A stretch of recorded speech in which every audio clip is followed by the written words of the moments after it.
All things are born into this world and eventually die. That's the pure and simple truth.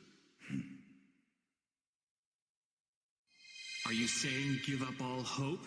That it's pointless to wish for anything? Oh no, I'm not saying that. I'm just summarizing the essential human experience. What people living in this beautiful world can look forward to, no matter how long or how they wish to live. It's something everyone knows, yet has seemingly forgotten. I will never forget it. I will never be able to forget it. If there is anything of value in living a life such as mine, I would say that gas would have to be it. Since I first learned that, I've never forgotten it for a moment.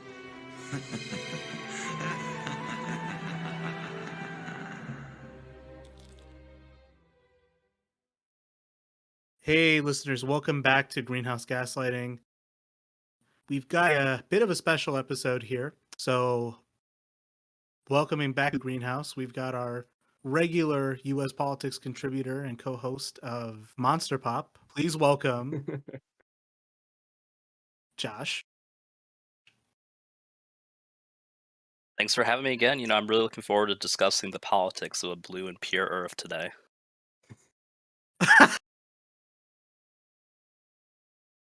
Oh, gosh.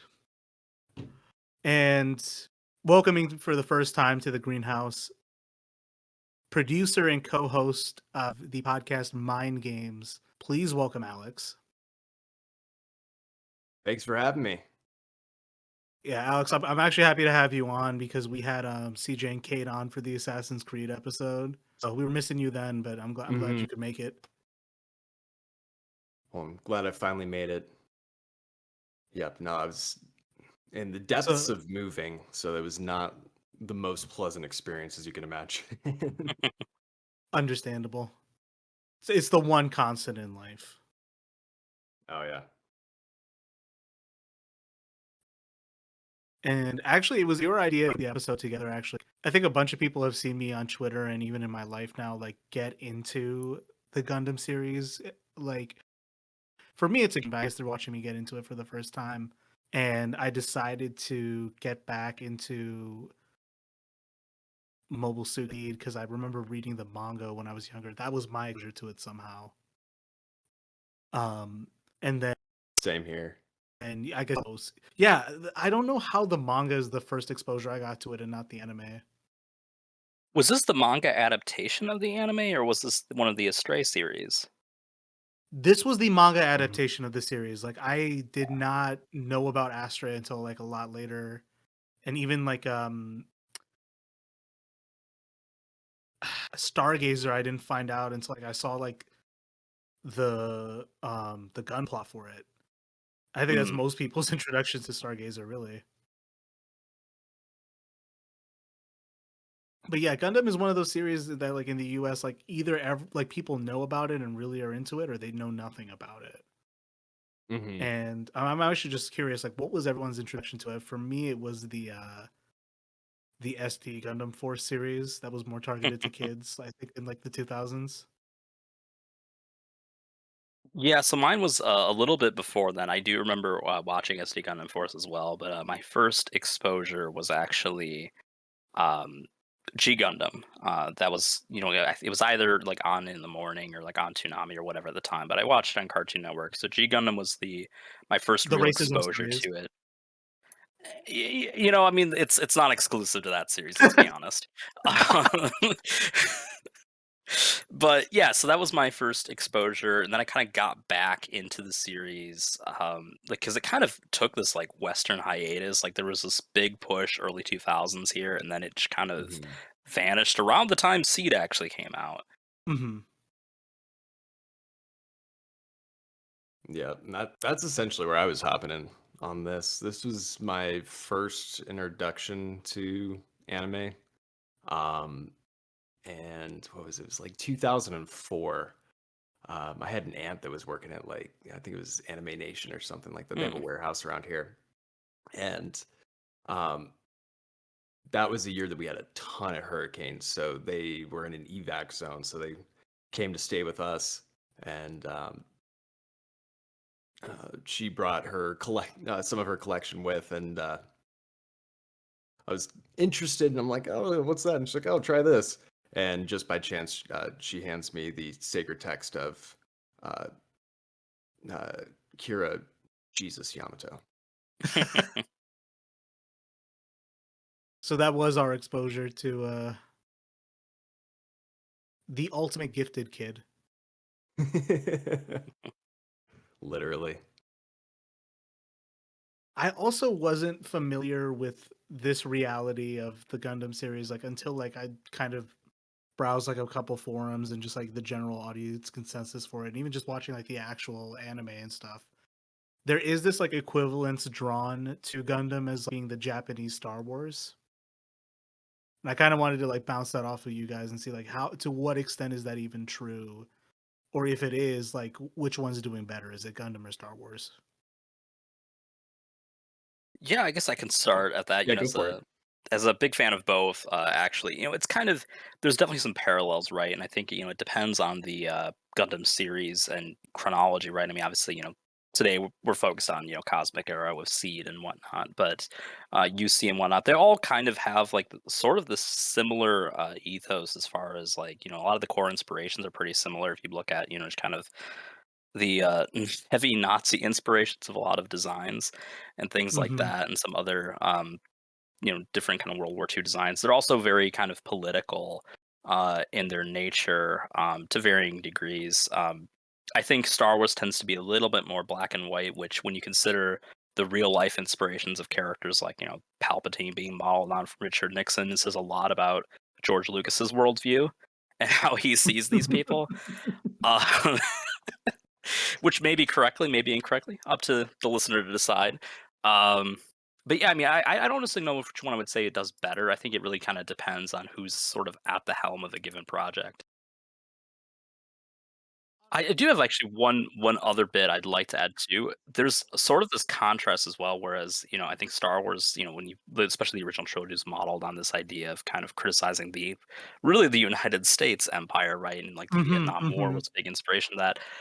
Gundam at times, and I think Seed in particular, kind of goes the opposite direction, where Japan, or in Seed's case, Orb, which is pretty heavily modeled off of Japan, Mhm. it definitely does not seem to be portrayed as remotely in the wrong on any issue. Especially Yeah. funny given Gundam Seed's backdrop of being kind of made during the events of the Iraq War. But we'll Hmm. probably get to that discussion in a bit. Mhm. Yeah, so I think that as far as making the comparison, it is. I mean, you have the aspect of space magic. You've got Hmm. um, the vacuum of space that transmits noise. You got all this far fetched m- uh, technology and what have you. Um, but yeah, I think the political aspects of Gundam are more interesting for like by a country mile. I'd say so too, and I also think that in addition to like the political critique, I think being a bit more sophisticated in Gundam, I'd also say I appreciate like the harder sci-fi that's in it. It's not the hardest sci-fi I've seen. Like there's definitely a lot of gratuitous considerations, but I For think sure. like yeah, but with Gundam's like kind of focus on like nuclear technology, especially having a critique Mhm. Hmm. of nuclear warfare. I found that to be pretty telling, and I definitely enjoyed it. But I think I for me like the comparison is definitely like a bit of an aesthetic one as well as everything you guys just said, where it's kind of like so you want the sword fight, the gunfights, you want the ace pilot on ace pilot action. Why not just do that with the robots?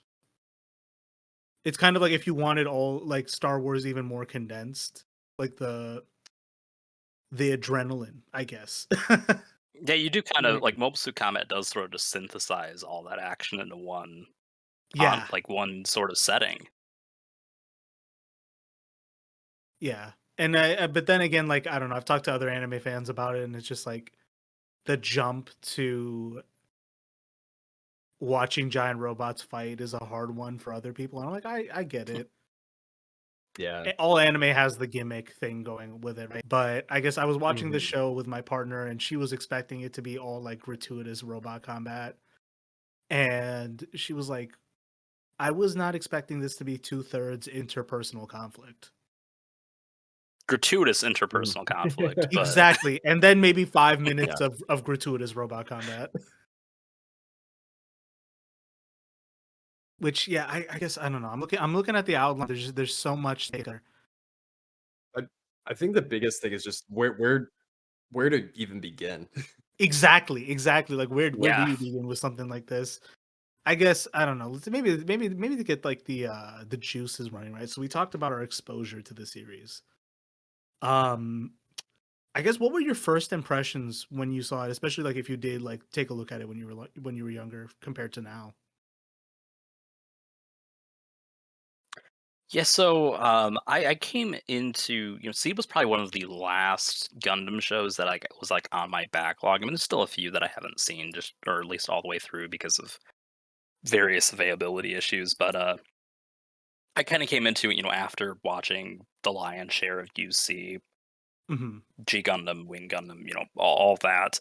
Um, and there was this was one that kind of dragged my feet on because I thought the aesthetics, mainly the character design, was not my, main cup of tea.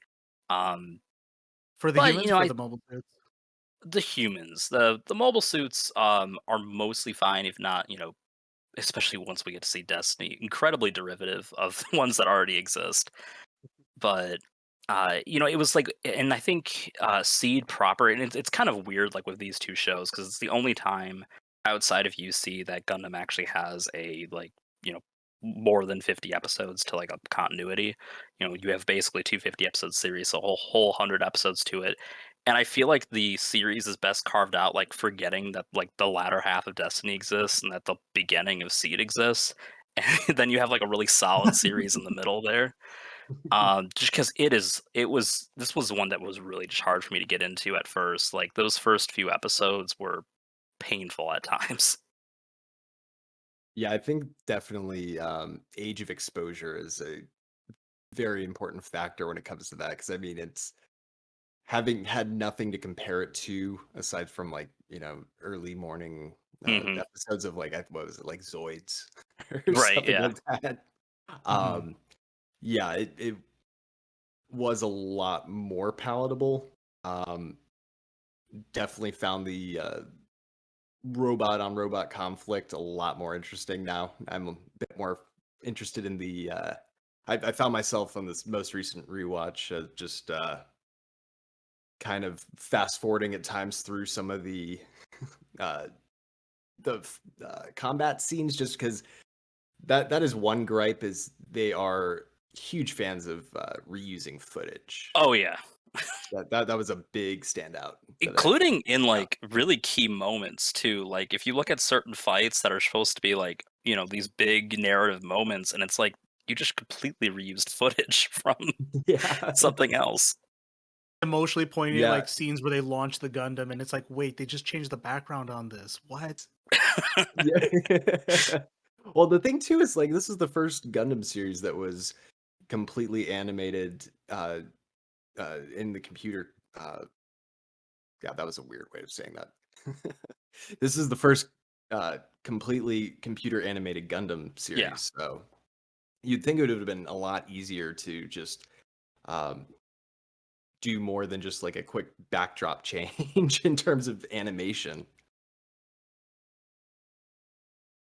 I mean, one would think, but like, I tried even looking up like, were there like budgetary issues on the show, or were there like too many considerations with like a technical learning curve?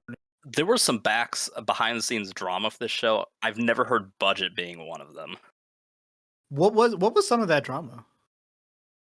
So, and you kind of had this a little bit on the outline. So there's like this husband and wife duo that kind of write different parts of the series. And like for Seed Destiny in particular, it kind of gets off the rails because of that relationship. And in particular, there's certain characters who you can probably guess if you've watched the show and whatnot, who kind of start taking a real back seat because the wife was jealous of the voice actress and was accused her of apparently of like Mm, having an affair with her husband. That's never been corroborated, but like that rumors always existed. And if you look at, kind of just and this would be Kagali's voice actress. If you look at her role in that series, it does take a pretty steep nosedive. oh yeah, and then only comes back up in the Yeah. end for a bit. That explains a lot because I remember people really complaining about her arc in Destiny. Yeah, and then like another and like another evidence of it too is like you look at like because obviously a lot of the Gundam series and the Japanese anime in general gets kind of synthesized into video games and whatnot. So you have like all the Super Robot Wars games, all the Gundam games. Her actress tends to be less available for anything that involves Seed Destiny because of that rift. Oh god. Yeah. I wonder if that had anything to do with the writing as well, because if you look at like character development over the course of the two series, uh, she seems a bit stunted. Yeah. Whereas, I mean, you can kind of make that case for a few others. In their Oh, for case, sure. more so, it's that like Kira and like Lacus, they kind of complete an arc, and then they're just kind of in Destiny as like they've completed their arc character, so they're just kind of Jesus together, and God Yes. mode, yeah, yeah. yeah, it's like there's nowhere to go from here, so they're just here, they're just interacting with the plot. But like Yeah. her, it's like, yeah, you go into this complete like slump of an arc where it's like, what are we doing here? I've got some comments on that, but like maybe to address like the first thing about like how the first part of Gundam Seed is really hard to get into. I, I kind of realize now why like I never understood that until recently. When I did read the manga, like I think it was adapted into like maybe 5 books. Yep. I only had books 2 through 5, and I never found or read part 1. Well, like literally, it was like when they get dropped into Africa is when I started reading the series. So I'm like, oh, what are you talking about? This shit gets started real quick, like, and also like some of the more gratuitously dramatic plot lines, I think are edited out of the manga adaptation.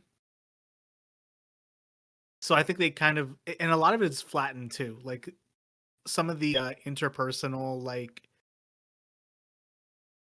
existential dread that the coordinators and naturals have is kind of in that adaptation, but that's besides the point. And I think when I was watching like the first part of the series, I was like, okay, yeah, kind of grating. But then like I tried to see the silver lining in it for whatever reason, and I kind of just try to view it as, okay, these guys are practically kids dropped into the middle of a war situation and are basically having like really unhealthy trauma responses in the ways they're lashing out.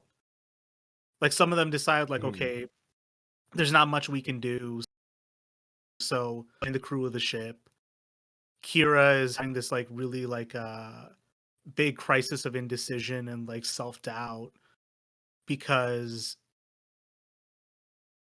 he's basically the one being asked to do a lot of violence, and it's to Well, protect and the he's kind of on the wrong side too. right, Like just the right. nature of him being a coordinator, on the side of the naturals.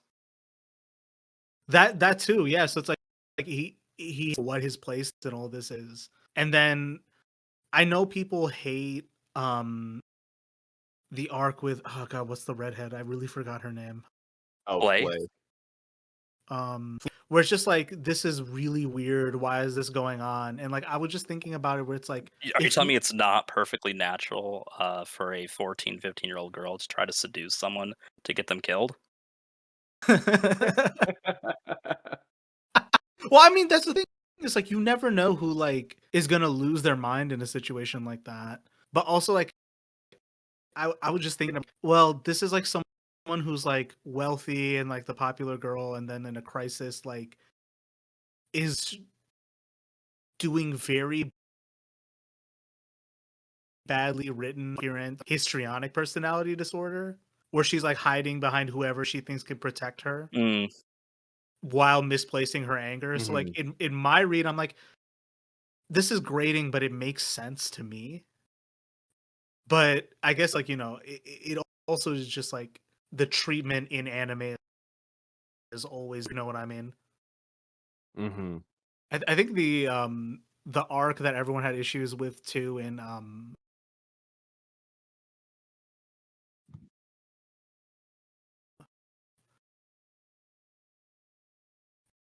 Destiny was like not speak up for herself, and she's getting pushed into a marriage and not able to lead the career. I guess it did make sense. Well, the fact that she's it doesn't help too that like the entire motivation of her faction is that she's sad. Yeah. Like that's like Makes sense. a No, that whole makes part sense of to the me. war My is fought motivation is because being she's sad. But is it everyone around you's motivation? Is that you're sad? Are people taking up arms because you're sad? They should. They should. You've heard it here first, listeners. Yeah. Tune into the next episode of Mind Games, and I will, dome rock my fellow podcasters because Adi's sad. Oh God. It's funny to hear you say that because aren't you always like editing out CJ's actionable threats? No comment. Well, the fact that you know about them shows that the editing might not be too precise. Oh yeah, no, those ones are just safe enough for the airwaves. So Oh my God. I leave what I can in. But yeah, no, it's a constant battle. Oh God. Yeah, but Yeah, go ahead. oh yeah, so oh shit, where were we? I'm sorry, I got sidetracked on this shit. Kigali is arcs. Oh yeah, Golly's sad. Golly's sad. Yeah, it's just kind of frustrating too because it would be nice if they kind of fleshed out some of these ideas a little bit more in terms of like, okay, so she's part of the ruling family or ruling families, but who's in charge? Like they don't really, and I'm not asking for some kind of like incredibly detailed. No, you're right, like, because it's like step by Star Wars step, but politics. Yeah. Yeah, it's I know like Astray gets a little. The problem is like there's just like Gundam when it comes to its side stories. This is like a cosmic era and UC era predominantly issue. There's not a whole lot of side stories and anything else. They tend to have the problem of like, well, like we have to have like conflicts like for our characters to participate in while not interjecting themselves into the main plot necessarily. So they just kind of add a whole bunch of like families to Orb. And Yeah. they're like all varying degrees of power, and it's never like fully explained who's in charge. I assume it's Kigali. That's what I always assumed was her family was in charge. Until they weren't, and she's getting pressured into like an arranged marriage with the What's his name? funniest like Yuma. Oh my yeah, god. the funniest tertiary villain I've ever fucking seen. And I They're know really bad. I mean, they have like just a rogues gallery of tertiary villains that are all like jokes. and honestly, like I don't know. I know that people had an issue with that scene, but when like the Freedom comes in and crashes the wedding, that was awesome. I don't give a rat's ass. That was amazing. Definitely a cool scene, but it's just like, could they not have come up with a little bit better motivations for these actions? Well, yeah, I think that's the thing, right? Is it's kind of a cool visual and whatnot, but it's sort of the beginning of the end of like, this faction that like the 3-ship alliance or Kira and company, like they kind of in Seed Destiny just starts assuming this role of like we are going to end conflict by fighting it, and we're not going to explain our motives to anyone. We're just violence is always our first response to ending violence. It's like positive terrorism. I don't know how else to describe it. Yeah, except like terrorists at least usually communicate what they want. And they basically just like walk into a war zone. You know what I mean? They just walk. Yeah, they're just like, oh hey, like these guys are fighting. Let's just shoot them all up. Yeah, and it's like, I mean, with with Destiny, where they have Lacus's arc there and how they got involved after Durandal sends the hit squad. It's like, okay, well, why couldn't you have done something similar? Like there maybe a plot to kill Kigali or something along those lines, as opposed to just like, yeah, we're just gonna kidnap her at the wedding. Yeah. Yeah, or at least have like an awareness of like, oh hey, like they're going to kill her after this wedding or something, so we're just gonna kidnap her Yeah. instead. Yeah, but put some more stakes on the Yeah. line there, as opposed to just that. And Hey, arranged. It is weird. Like the more I think about it, especially like the overarching plot, because like obviously like arranged marriages are bad. Like that's very like much this like Western idea, of kind of the idea of affections and like control over your autonomy and stuff like that. Um, but also like the whole concept of like fighting the whole like destiny plan, right?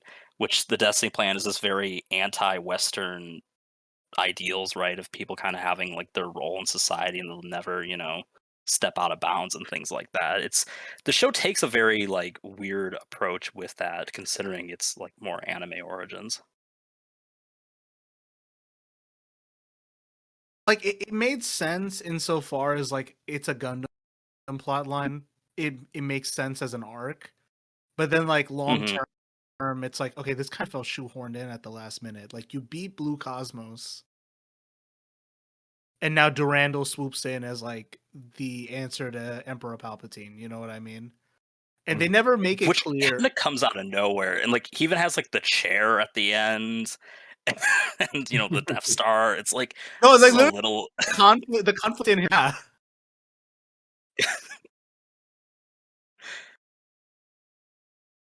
Well, I guess okay. We're just doing the outline out of order. Fuck it. You know what? We're just breaking down the line here. Who did it So- better, Emperor Palpatine or Durandal?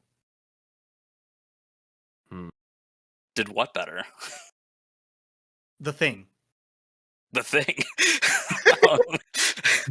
Well, I mean, the more I think about this, the more I'm like, man, they did just like kind of just wholesale copy. Like even the way he dies and everything is just his apprentice, adopted child, whatever his relationship with Rey was, is the one who kills him. Uh, I think it's weird because I know you would just kind of describe it as like a twist villain. From what I understand, in Japan, he was never a twist villain because his Japanese voice actor is the same as Char's, so I guess the assumption was just he had to be the bad guy because of who voiced him.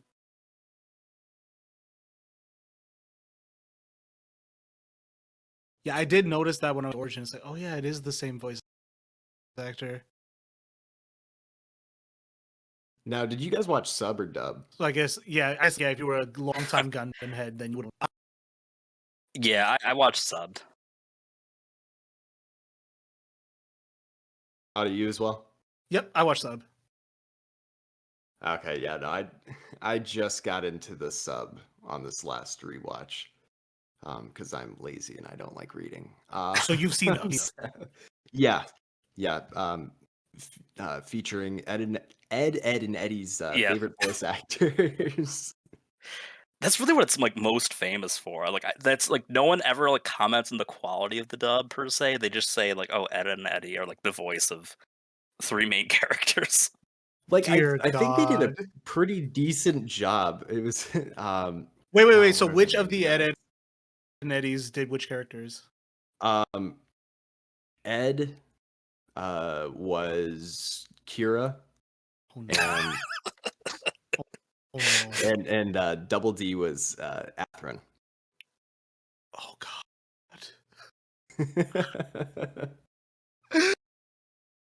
Which one was Eddie? Oh, he. Oh wait, what do you mean? Oh, Eddie was the guy with the yellow shirt on, the really annoying voice. But he did not make a appearance in this, to the best of my Oh, okay. I thought Okay. at first like I Oh thought you yeah, were no, we don't talking have all about- three. Yeah, no. Okay. Like, At if first he I wa- thought you were talking about like the guy with the yellow shirt and really annoying voice. I'm like that'd be weird to like typecast him like that. I'm like, Mula Flaga, was that you? No, it'd be really funny if Eddie was Le Creuset. That'd be really funny. Oh my god. Yeah, so If only. I gotta say I do like Le Crousset's English dub vocalist, or not vocalist, what is it called? Voice actor. Voice actor. There we go. Yeah. Yeah. It bites a little more. I mean, I think he does, or whoever that is, does a decent job with trying to convey like that kind of creepy puppet master sound, but he has an issue. Okay, this is so weird to talk about. I'm sorry. So in the dub, Le Creuset has I think a better like pissed off voice, like or a yelling voice, or like a more excited, like louder vocal range. However, with that's probably my biggest critique of the dub, is just most of the characters, like Kira for one, Atherin, they just, when they're yelling, it just sounds like somebody just kind of talking loud in a sound booth. Well, how was the crying handled in the English dub? Because I'll tell you, no one knows how to cry in the sub. It was definitely better. Yeah, Sounds less like people dying. Okay, no, okay. Yeah, I don't even know what those sounds were coming out of the sub. It was very. It kind of sounded like a small animal going through like a wood chipper. Oh my god. Yeah, I don't know. Is that like a cultural thing? Is it just like? Well, no, because there's Japan, a lot of anime don't know what that have good sounds like. No, because other anime handle it pretty okay. You know what I mean? Yeah, because like Attack on Titan, that deals with it pretty well. It's not like unlistenable, but I kind of feel like they just got bad direction. You know what I mean? Like the director's like just yeah, make it raw, and then like the actor's trying. He's like, no, I need it to be raw. And there's just like, is this what you want? Is this what you want? It's like, yeah, I want to hear an animal just fucking dying when you're in like the worst time of your life. Go for it. You want now make cat noises. Yeah. Yeah. I want the weird. Better hope we're gonna do this in one take, unless you want to kill another friend. It's like which is so weird. Oh, go ahead. I was just gonna say that, like, it's like the weird guttural sounds one might experience in like the worst bout of diarrhea you could imagine. Just doubled over the toilet. Yeah. It's so bad you got to take your clothes off. You're shitting and puking at the same time. At the same time. Yeah, you don't even wash the floor mats. You got to throw them away after. And that's something that bothered me, because it's like what I felt like Seed especially did really well, really nicely, is like the trauma of war and like really like horrific scenes are presented really well. And I really like the ways in which the characters respond is it's given adequate sensitivity, you know what I mean? Especially considering the age of each of the characters, you know what I mean? Like they're a lot younger than you would expect them to be. They are dealing with really intense and really violent like conflicts. Watching people close to them die pretty gruesomely, and then on top of this are really like grappling with intense moral and political considerations of the conflict that they're involved in, and definitely feeling like the pain, the anguish, and like the seriousness of the situation. It's handled beautifully in the show, I would say. And then of course it does to a certain point until they cry, but then yeah. I guess, which point did it break for you? So, like, it's kind of like so part of it is, like, the crying stuff that's kinda like, it Yes, sort of yeah, yeah. breaks your immersion, but also, like, the show at a certain point decides that, it's kinda done with consequences and just decides no one gets to die. Especially in Destiny, yeah. Yeah, but, like, even in Oh my Seed, like, god. you have, like, Watfield, I mean, Moo, but that's kind of a Destiny thing as well.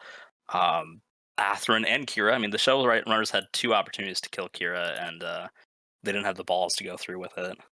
They literally wrote Yeah. Astray so he didn't die. I don't know if that was the reason, but that is, like, one of the things that does happen. Yeah, because in the anime adaptation, like they just don't explain why he's back the next episode in like Zaf territory.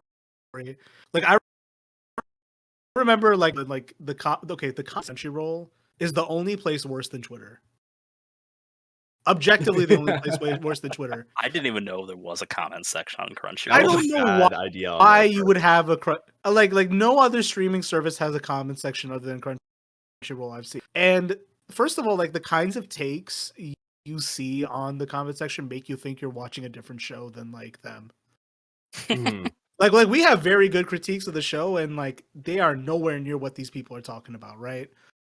Yeah, no, I But think both series and the spin-offs are enjoyable or can be yeah, enjoyable, but I mean, like, people talk about it like like it's like the worst the thing they've ever fucking seen. Like, Yeah, I mean, exactly. I think, as far as the spin-off's concerned, Stargazer generally has a better reputation, I think, because Mhm. it's, I mean, it does have some it does have some pretty gruesome death scenes in it, but I also think it feels divorced enough from the main series that it didn't really get the critiques, and the, Astray, at least as far as the animated counterpart, is basically a glorified toy commercial. It is 10 minutes long.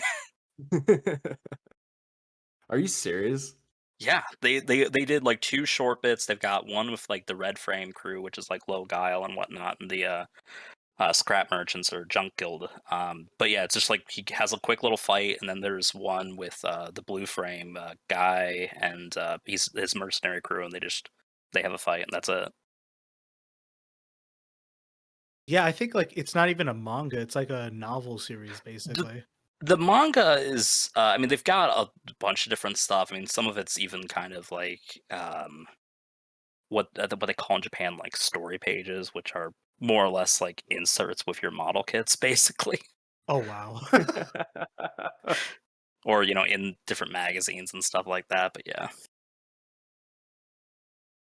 I think what really upsets me with this series is just like I think the Cosmic Era is like a really cool universe that they could very much flesh out, and they Mhm. just don't.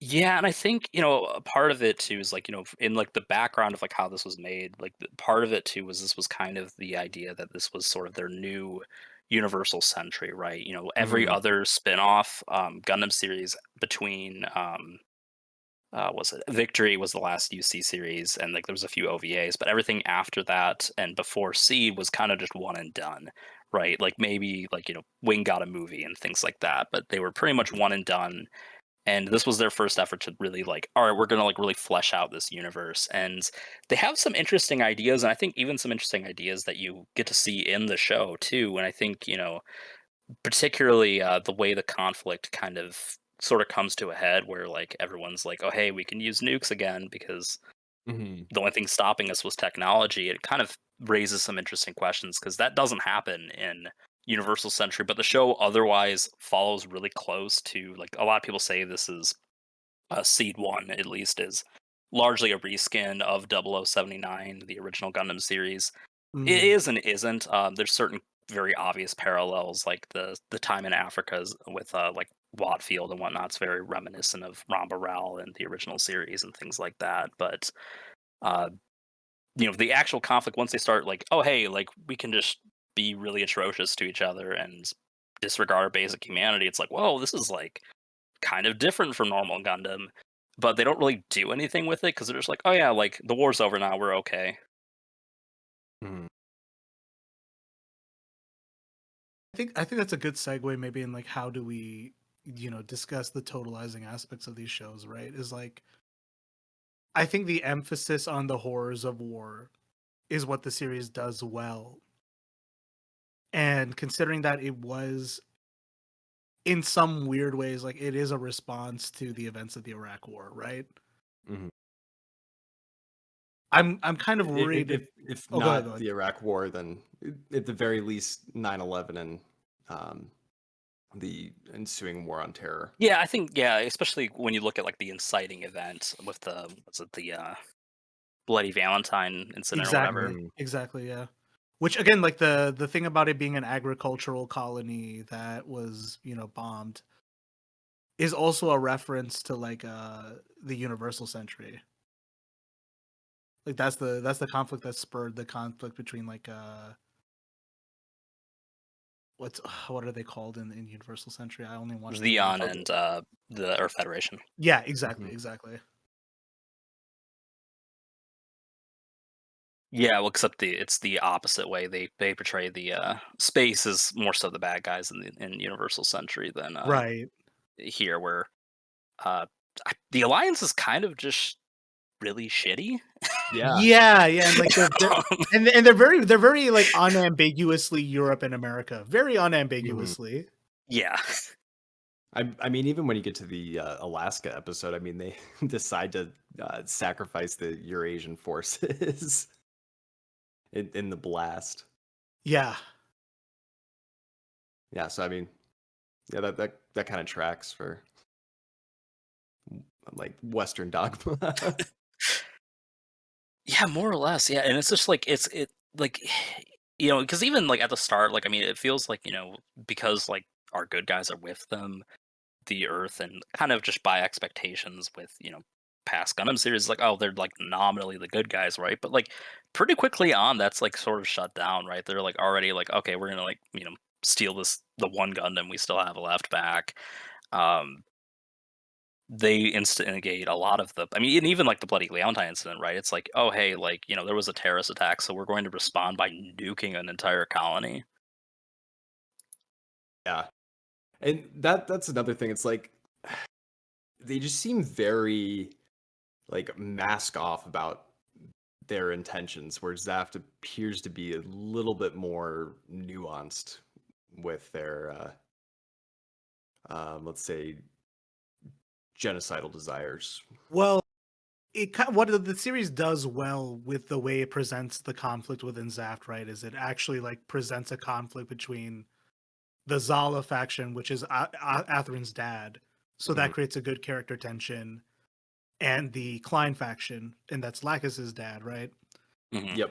And you have like this kind of peace faction versus a war faction, and it creates a realistic tension, and you see that as the war faction wins out, what Zaft is willing to do to protect themselves gets more and more monstrous, Yeah.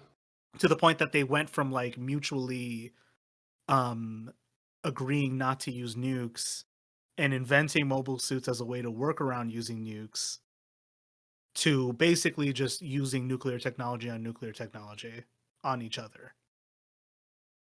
Um, quick question here. Yeah. Do we need to provide like I maybe we should have done this earlier if we were gonna do it. I don't know. What software do you use to edit? I use Audacity. Oh, yep. This might be out of place. Then we might have to skip this. But I was wondering if we needed to give like a little overview of like the like not all the intricacies of it, but like a general plot synopsis for either of these, or is that going to be kind of time wasted?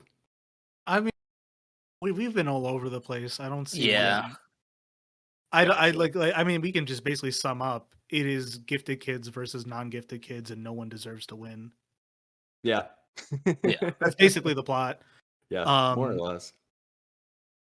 Yeah, I'd well, say, speaking yeah, of go ahead. like that being the plot, I think that's one of the things they also kind of handle with a little less tact is that like like if the idea of like like oh there's like the bad guys are like the gifted kid supremacist or the non-gifted kid supremacist, but it's kind of like the show kind of just pretty firmly is on the side of gifted kid supremacy.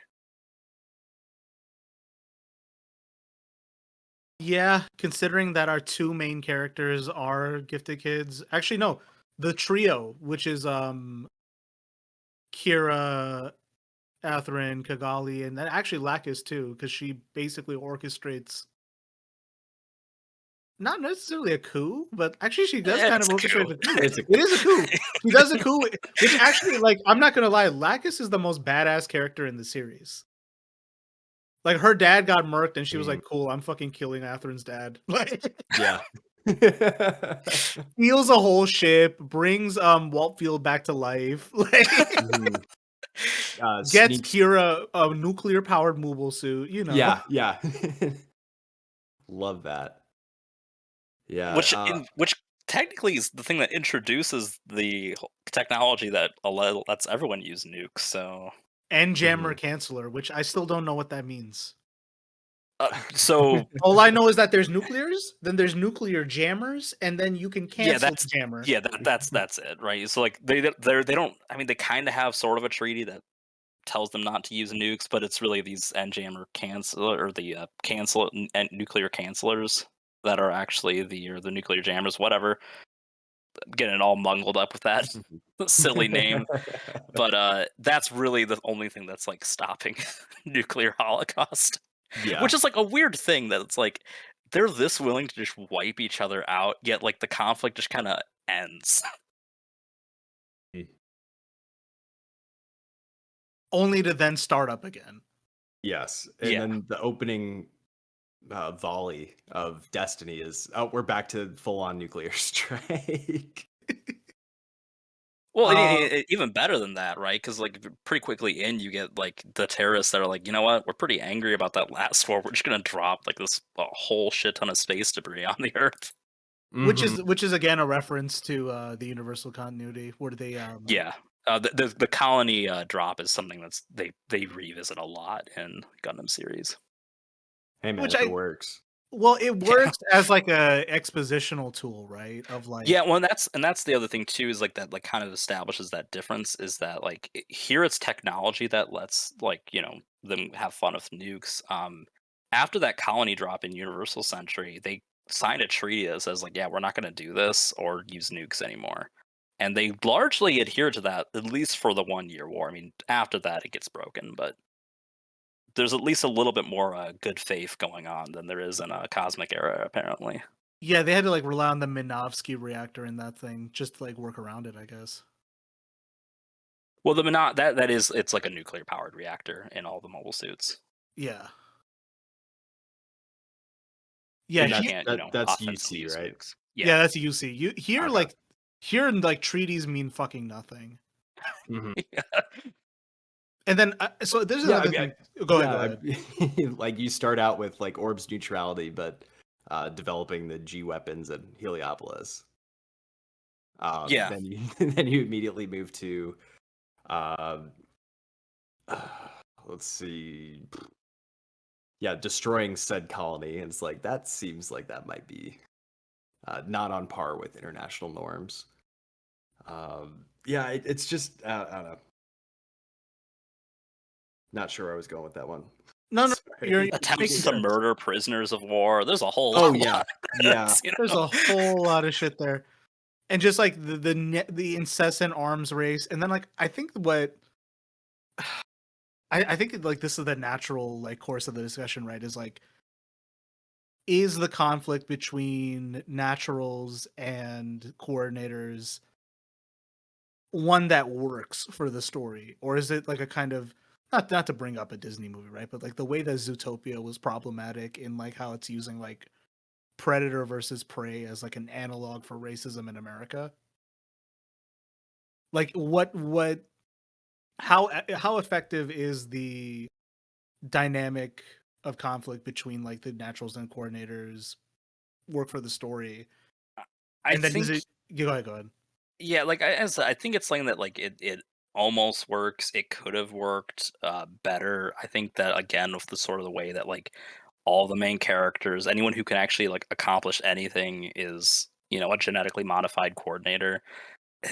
Kind of muddies that message a little bit, and especially when they're trying to be like, oh, like the Zaft, they're gonna win because everyone's genetically modified. They're all better than you, and you're the underdogs, but the underdogs are like really shitty people. Mm. So it feels like it's just like really muddied by like I don't know. I feel like there was like interesting ideas there, but I think it's ultimately not executed super well. That and like when the Earth Federation has to fight back against coordinators, they don't they draw the line at genetic modification, but then like psychological torture and drugs go for Oh it. yeah, yeah. The biological CPUs. It's like Yeah. well, yeah. So gene modification bad. Giving a Dosing guy a bunch of everybody, Adderall, go for torturing it. them. It's they would fit right in with like the pro life crowd in the States, Yeah. right? But look, once you're out of the body, anything goes. Yeah. Honestly, that seems like a better like explanation for it, right? Because it's like the naturals versus coordinators conflict. Like, I buy it if you look at like the universal century timeline as like, okay, humanity is literally in a new stage of evolution because of space travel, so we need an analog for it for the new series. And for what it's worth, they were addressing the controversy of like genetic modification at the time, Hmm. Hmm. somewhat in a hard science way and somewhat in like a really ham-fisted way. Yeah. But then It's like also really go ahead, go weird ahead. too because like in UC the analog is sort of new types, but Cosmic Era also kind of has new types, and they're Yeah, But different from coordinators. So like Moo's one, and even though he's a natural, and it's a whole mess. Mhm. That I think they kind of messed up with like the planning stage of everything, but yeah, like so that analog is a little different because like new types are more so just like it's the idea that mankind is naturally going to evolve in space to have, increased cognitive awareness, whereas here it's just like no, we've just genetically engineered super people. yeah, and that was something that I was gonna note is that exposition is handled a lot better in the manga than it is on the show. Like the thing Mm, about George Glenn is just like a weird like cold open that Le Creuset does. The thing about Kira and Kigali actually being related to each other is treated as its own chapter in the manga the way it isn't in the show. It's just this Mhm. like weird fever dream flashback that goes nowhere. And maybe if you bothered to read the Gundam wiki, you figured out what happened. You know what I mean? um, and another thing that got me too is like, damn. So what we found out as a society is that we hate genetic modification so much that we don't believe in racism anymore. White yeah, people, black people, Asian people standing together against these fuckers in space. I wonder if they did, and then you have like white people, black people, etc., that are also genetically modified. I wonder if that was just a way to like this is like very clearly a racism analog too, but we don't want it to look like one. Yeah, Mhm. especially with like alleged, and this is a weird thing that they said on the show that like they could have addressed it with just two more lines, but they didn't. Where it's like the desert resistance in whatever country they're in. It's not clear. Is it Egypt? Is it Libya? Where are they? I think it was supposed to be Libya, but then they immediately cut to, oh, we're hopping into the Red Sea. It should be Libya, right? Because it's like Yeah. doesn't Zaft have a base in Gibraltar?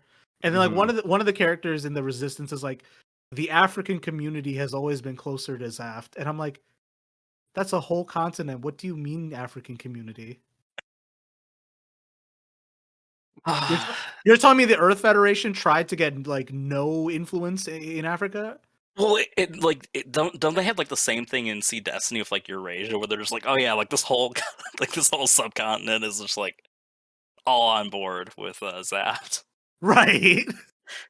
Which I mean, to be fair, when you find out that like the alliance is being controlled by a racist Illuminati, I can't necessarily blame them, but Mhm. it's a little weirdly like regional specific.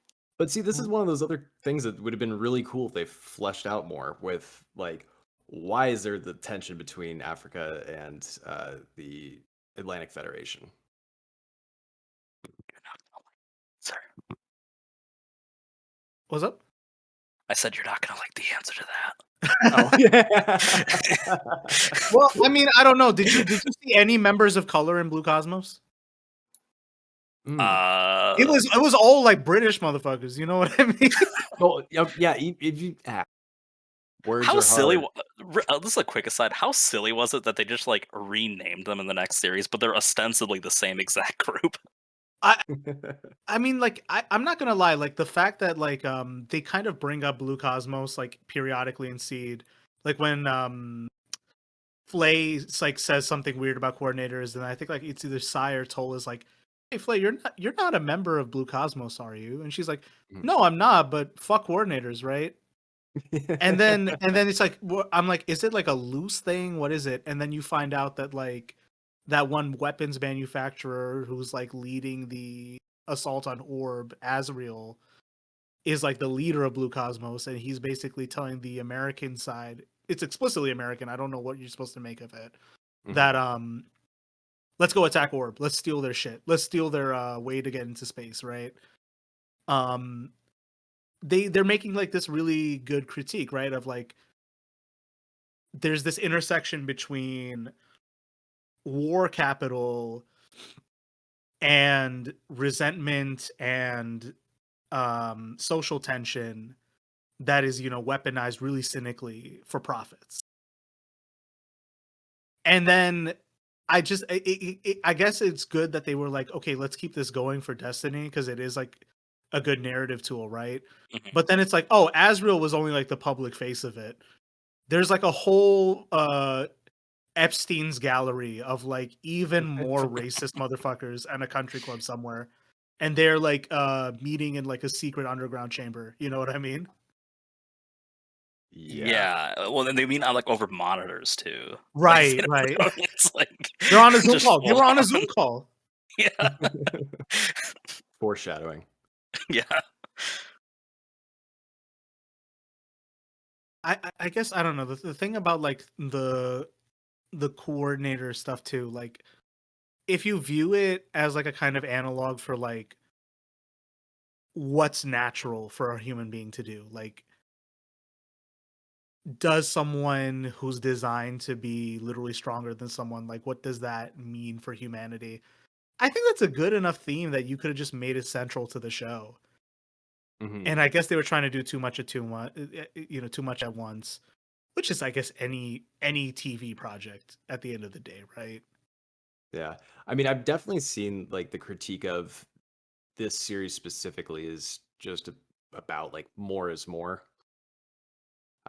Because you don't just have the some individuals that are quote unquote new types or new type adjacent, but then you also have the genetically modified individuals. But then Kira is the most genetically modified Yeah. individual. Yeah, so it's I also thought it was like really silly how they like kind of dropped that detail at the end. His character arc is pretty much complete at that point. It's just like, yeah, like by the way, you're also like a Nazi wet dream. Like, Yeah, yeah. Which I don't think, I don't know. I've only seen the origin, so I can't say I've seen a lot of the UC continuity, right? But like something about the character design that always got me is like, you know, Xeon is meant to look like an authoritarian state. yeah, The Zabi family looks really menacing, and like the way the characters are designed, like they kind of look as diverse as all human beings are. Like they all look crazy. Some of them are caricatures, some of them are a little more realistic. And then with Seed, I guess it's just because maybe this was the turn in the 2000s with like fashion and aesthetics, I guess. But like everyone's a fucking twink. and to be fair, I thought about this before, and I was like, if it was just the coordinators, I'd at least buy it, right? That it's just like they all went to the same, you know, genetic modification plant. They all look kind of the same, but but it's like it doesn't matter who you are. You all have like the exact same face. Mhm. And I guess I guess that was like a bunch of anime at the time. So like I Yeah. wonder like to what extent is that market forces and to what extent was that like a conscious design choice. But there is a lot of like we are veering towards a critique of eugenics while wildly missing it. Yeah, and I think Le Creuset even kind of points at that when they're on the Mendel colony, when they have their little shootout in the What would you Oh even call shit! it? It's called the bio lab. Mendel colony. Yeah. That's an amazing reference. That's an amazing reference. Mendel was literally the guy who invented genetics. Oh my god. Yeah. So, uh, and he says something along the lines of, what was it again? It was like, this is going to be one of those cuts. I'm sorry. That's fine. That's fine.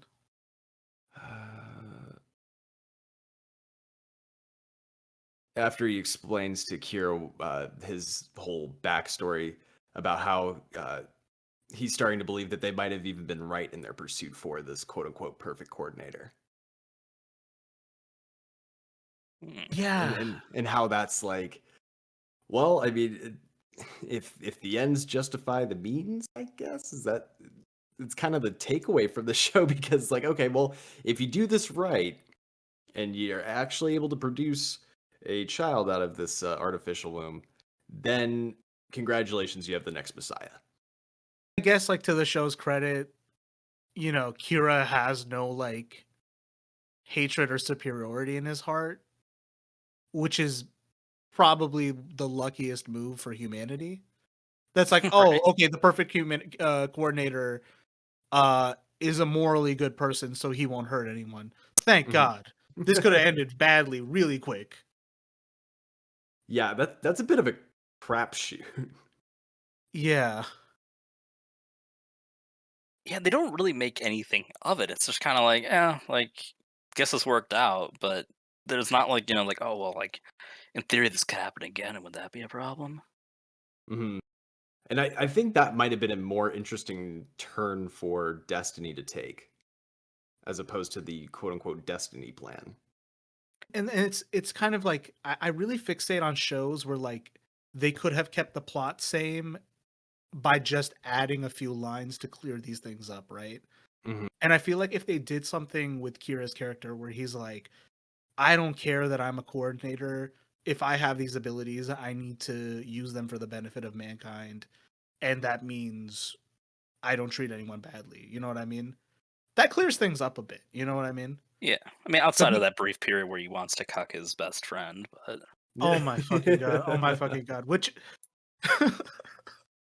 and they wrote him out of the show too. They wrote Sai out of the show. Everyone else, I think. and good riddance, frankly. I will Well, say, and that's he's like, got I a mean, history of cuckery though, because it's not just Sai, it's also Athrun. oh yeah, that's true. Yeah, No, like yeah, Locus Ath- was his wife or yeah, basically he fiance. does wipe swap. He does wipe swap with Kira, and then Kira's like, "Cool, you want to bang my sister?" Like, really weird. Which also, again, Star Wars parallel, right? With the way that Kira and Yeah. Kigali- Was the Kira Kigali thing, was that even necessary? I mean, Was in it the just way like we just have to force some meaningful connection between these people? they presented it in the manga, yes. Okay. The way it was presented in the anime, no. Agreed. Who would have thought the manga adaptation would be better? It's almost like the manga adaptation was like, I like the source material. Let me make it presentable. You know what I mean? That's fair. Yeah, hindsight's 2020. Yeah. Well, if they actually took advantage of that, good on them. Well, and also you can't hear crying in manga. So Yeah. On the flip side though, like you don't get to see the cool robot battles, but yeah. as we elucidated on pretty early on in the show. Once you've seen one, you've probably seen them all. Now, is it a problem that I watched all of them glued to the screen? Yes. Yes. Everything I've said about Marvel fans has come to bite me in the ass. Well, I was more so making a joke about the reused footage. Yeah, yeah. You No, but figured. I'm blaming myself for watching it. That's the Fair enough. knowing the footage is reused, and I'm like, God damn, look at him going that fucking I freaking still unit. think the worst use of it is it's the Kira vs Shin fight in Seed Destiny. Where like the whole thing behind it, right, is that Shin's like, oh hey, I have this Gundam that has a bunch of like parts that could be replaced mid-fight. So I'm going to take advantage of that. And the fact that my opponent supposedly doesn't kill anyone, despite the fact that the whole reason you want to kill him is that he has killed someone. but that's a whole other point. But there is a scene where Kira is like clearly aiming at the cockpit, Hmm. and it's because they reused footage from which they just replaced the impulse with from I think it was against one of the human CPUs from the first series. But it was like, that kind of undermines the whole point that like you have this plan that he won't kill you, and it's like, well, it looks like he's going for the kill. Yeah, and I think like it was I don't know which series was more gratuitous with the reuse, because like Seed definitely used a lot of like those launch scenes, Mhm. but I guess like the launch scenes are like an iconic part of Gundam, so like you can at least say that like, okay, someone enjoys watching the launch scenes even if they're repeated. But like every time the impulse has to set up with the fucking jet and the legs have to go on, I'm like, okay, we get it. It's an RX 78-2 reference. We get it. We get it. How many times are you guys gonna do this? And the RX-78 never like did it before it, like after it launched. It did it in the intro. It just did it in the intro. You didn't have to Yeah. do it. Oh gosh. What do you think too about um the way in Destiny they were like, we just need to make a bunch of Universal Century references. Like, I'm just realizing this as I'm getting into it. Oh man, I mean, both are kind of guilty of it, but I always thought it was like really silly. Like, so like obviously like we kind of start with like the Zaf mobile suits where we have like the Jins and like the Segu and the Guays, which are very clearly like analogs to Xeon suits from original Gundam. But they're also original, right? Like Seed had a lot Right. more original suits. And I Right. Yeah. think When like even those like I mean yeah like the Jin versus the Zaku very similar, but it's not the Zaku. Whereas Sea Destiny is just like, how about we just have the Zaku, we have the Yeah. Zaku, but then the it's Zom. an acronym. It's an acronym for Zaft Armed Keeper of Unity. That's cool, right? I kind of hate how naming wise, and like this is such a minor point, but like I hate how like they have just like everything has to be an acronym. Yeah. I thought it was Like cool. I I can't thought remember I can't remember what Gundam stands for, but it's something really silly. Generation Unsubdued Nuclear Drive Assault Module. Yes, module complex, but Yes, it's not yes. It was Gundam. It's just Gundam with lowercase complex, I guess. oh gosh. It was a little extra, I thought, but yeah, like, and it's weird the way Destiny's just like, how about we just straight up import these designs. Like, I guess, they had like a surplus of Zaku kits that they're like, hey, look, can we like just change it up a bit? Hey, Bandai's got that grind set going on. Yeah. Honestly, as a chronic gunpla builder these days, it's not the worst thing people could be doing, but I'm not gonna lie, it is like merch hawking. It's shameless merch hawking, but at least they have the decency to be like, listen, we got a quality product here. It's its own Yeah, fucking hobby. You can paint, you can build, you can make something beautiful with your own hands. exactly. And at least I don't know for what it were. I don't know. Like everyone's heard my critique of consumerism and capitalism, and I'm not going to make excuses for myself. But for what it's worth, the average high grade is not that expensive. No, and I mean, even like the bigger ones aren't even that expensive. Yeah, I'd say it's just more of like it's a criticism of what already exists in nerd culture, basically, which is like hawking merch to people who are willing to pay for it. You know what I mean? And I And guess boy, did that they applies. find their mark. Yeah. Oh man, Well, oh man. except like I've seen shit where they're talking about how this was not the revitalization that they were so desiring. Like they were trying to get a new generation of people that were into the Gunpla, and Yeah. it just didn't happen. Was that before or after they decided they would just like, shuffle up some older designs? I'm wondering if that was just at this point, like if that was just a ploy to get people that were, hooked on UC involved with this franchise that they more or less disdained. Maybe that might especially have been. considering like the success of something like Gundam Wing. I haven't seen it yet, but I'm aware of the cultural phenomenon it was, right? Well, and a lot of that's just kind of sort of first in the West phenomenon Yeah. that's kind of pushing it, and in Japan it was kind of just another series, and to some extent it's kind of reviled just for the fact that it's what got all these like normies into their series. Yeah. Yeah, I don't know, because like there's a lot of like Universal Century references just lurking in the back of Destiny, especially where like there's the Zaku, the Goof, the Dom units, the Impulse. Literally, the way it launches itself is a reference to the RX-78-2. And then yeah, the fact that Chairman Durandal's voice actor is the same one for Char is like, that's a deep cut to me. Though I'm just like, oh, you guys were really trying to get the UC heads back into this. Yeah. Yeah, that's Where I think the more strategic move would have been to, like, I don't know, put some more emphasis on the plot, maybe think out a better second half of Destiny. yeah. I mean, like I thought the first half was actually pretty good. Like I never had Yeah. the issues that I had with like getting into Seed, where like I had to like drop Seed for like I got 5 episodes and I'm like, I can't do this right now. Yeah, they got straight Like, into it. They got straight into it. yeah, in, and it's like, oh Destiny. hey, like this is cool. Yeah, you've brought back a dead character, but hey, he was one of the better characters anyways. I guess that's fine. If the heel turn. I think Atherin was a better character to bring back than Kira in like the role that he had. Atherin probably the show would probably have been better, period, if he was just the main character from the onset.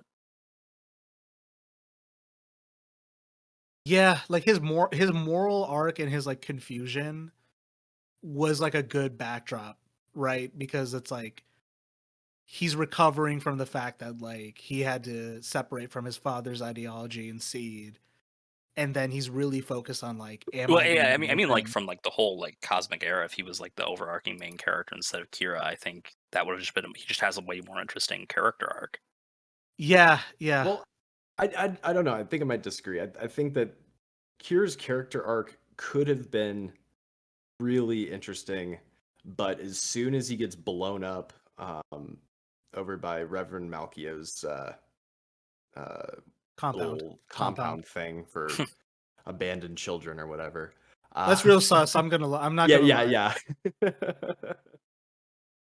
Yeah, he just goes like full um I don't know, like Buddhist monk. And Like he it just like gets really focused on like, I need to end this war, and I'm Well, gonna. and not only that, but like it's really because of like his like mostly because like the freedom, it's really easy for him to do that. Mhm. Like it's not like, oh, it's like I have to like this is a real struggle to bring an end to conflict. It's like no, I can just like push a button and boom. Mhm. Yeah, and I think just like eliminating all those like things that made the first half of Seed pretty interesting with the where he's conflicted and that there's some Yeah. kind of like larger thing that he doesn't really understand because then by the time he comes back with the freedom, he's immediately just like um yeah, full on like messiah complex, and it's very I don't know. I feel like the writers did him dirty. I think the show can only be redeemed if you make Lacus the main character. She kind of has the same problem, except like she's just Yeah. that messiah complex from the onset. Okay, Yeah. but she has the best politics of any character in the show. If we're just going off of that, like her father is the peace candidate, loses an election, Mhm. and then is like murked, and then she does everything she can to like fight back against war propaganda, get weapons to sabotage the war effort out, and has like a pivotal role in ending the conflict. Mhm. Yeah, fair enough. Which at least, I don't know, at least to the show's credit, it has a lot of female characters in like main story roles and in positions of authority. For sure. I think like if anything, too, like I would love a series that was just like the captain of the Archangel. What's her name? Oh my god. Ramius. Yeah, like Captain Ramius is a good character. Mula Flaga would also been a good main character too. You know what I mean? Where he's this Earth Federation ace pilot, and then these Yeah, events. they don't really like having like the ace pilot ever as like the protagonist, I've noticed. They always like to have like here's a kid, and you know the Yeah. ace pilot is at best a No, mentor, they at the one worst time their they did arch it. enemy. The one time they did it was the origin, where they're just like, how did Well, to be Char fair, get there's no piloting yet until like halfway he, through, I guess. yeah, that's true. That's true. But at least like when he is like tearing up Earth Federation ships, like it gets really heroic in the show, and I'm like, oh, okay, like finally, you can have a good show where the main character is like the ace pilot, even though he is Nazi adjacent somehow. Well, it's kind of like I mean it's I don't know. Zionism, like you haven't seen a lot you see yet, but it's a little weird. Like it's like half Marxism, half like but it's like Marxism in like Nazi regalia, if that makes sense. Oh, so it's like what is it? The Patriotic Socialists? Kind of, yeah. It's weird. Like it's like the ideology isn't so bad. It's just like the zombies are very like I mean, there's literally a scene in the original show where like the head of the zombie family is talking to his son. Is like, "Oh, hey, you're a lot like Hitler," and it's like that. It's like that on the nose with it. Oh yeah, like Degwin is always like, Yeah, he's talking Garen. to Giran, and he's just like, He's "Oh, like, hey, oh, you know, Garen, you sound a lot like Napoleon here. Like, yeah, yeah." There's like straight up a line in the original where he's just like, "Oh, hey, like you know, this is basically what Hitler would do," and he's like, "Oh, cool." Like, let's maybe consider a couple other, because like there is also an allergy to making someone a main character in the show, right? Like ostensibly you could say Kira and Atherin are the main characters, but Mhm. I wouldn't say they Destiny, get they're really reluctant to have a main character. right, right. Mhm. And it's like see it at least it's like okay, Kira is the main character. They decisively say it at one point, right? Hmm. But you're right, Destiny there are no main characters, and I'm just trying to think like I guess Shin because Shin is the main character of like the first half, but then he is not even like a tertiary character for the second half. Mhm. yeah, it's like once the chairman makes him like a faith agent, then he's just like, I have everything I want in life. I'm not an asshole anymore. Wow. Yeah, you'd think that would be like the next like major step for like a character arc, but like or like you know maybe some conflict and whatnot. But it's just like no, he's just a bad guy. Which I think like they could have done it a little bit better with him, right? Where it's like he's very clearly like traumatized by horrible shit he's seen from the war in Orb, like during the events of Seed.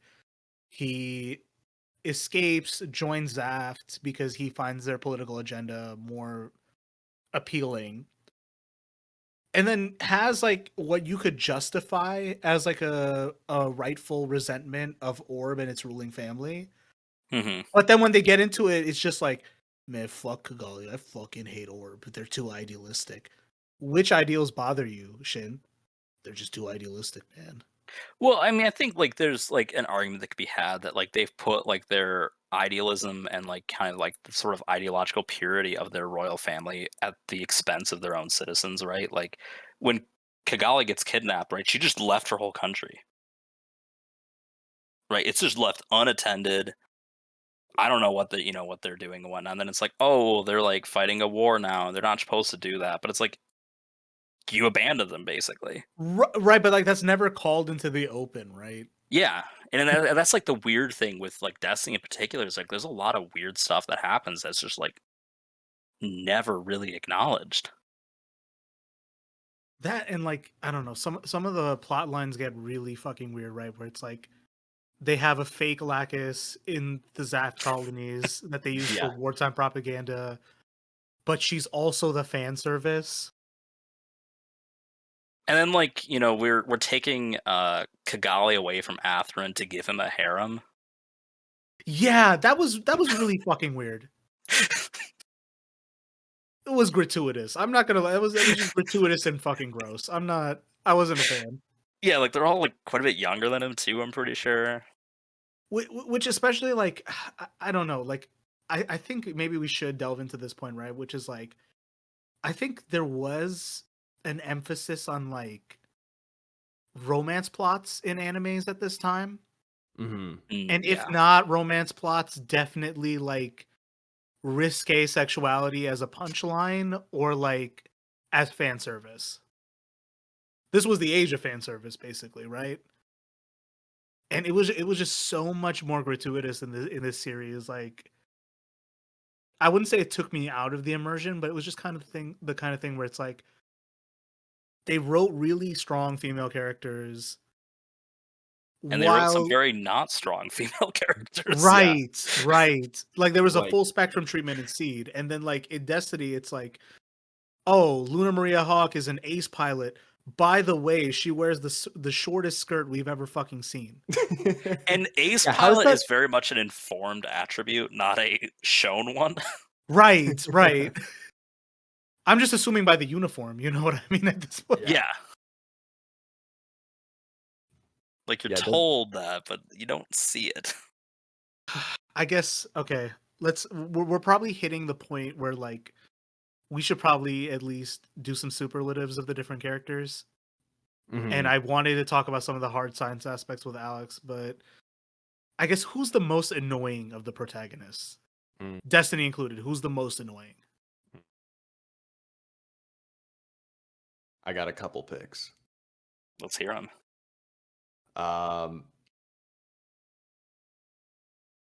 It was Neo Roanoke, number 1. Why? Why? Oh, you're telling me Mula Flaga can do Le Creuset better than Le Creuset? Get the fuck out of my face. For real. It's like, come on, just let him fucking die. Give his character some like depth. Like you don't. I mean, need I to thought keep- it was cute. Then like he gets back with Captain Ramius. Like Yeah, they but Especially, really like, did. and then they do the exact, and that's kind of just an issue with the finale Destiny, anyways, where they like just basically frame by frame recreate the previous finale. Except this We're time just- he survives. Yeah, that was the finale in Seed, right? Where it's just like Yeah. all the romantic plot lines like finally tied together, and there's these like sweet but very saccharine like declarations of love, and then like an all-out battle at the end. Well, the Mhm. battle, like, I mean, you have the same super weapon. You have a lot of Yeah. the same like things that happen. That was so upsetting. There could have Ray been... decides that he's Raul LaCruz just to recreate that final battle Right, again. right. Mhm. Hang on just a sec, guys. Oh, you're good.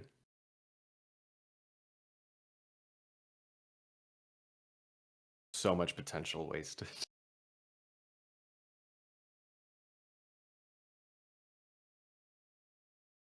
Sorry about that. That was my wife. Anyways, You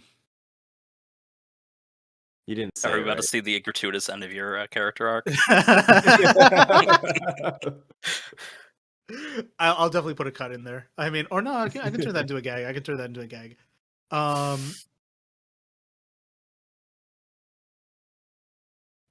Yeah, but yeah, Neo Roanoke's character arc was just kind of fucked.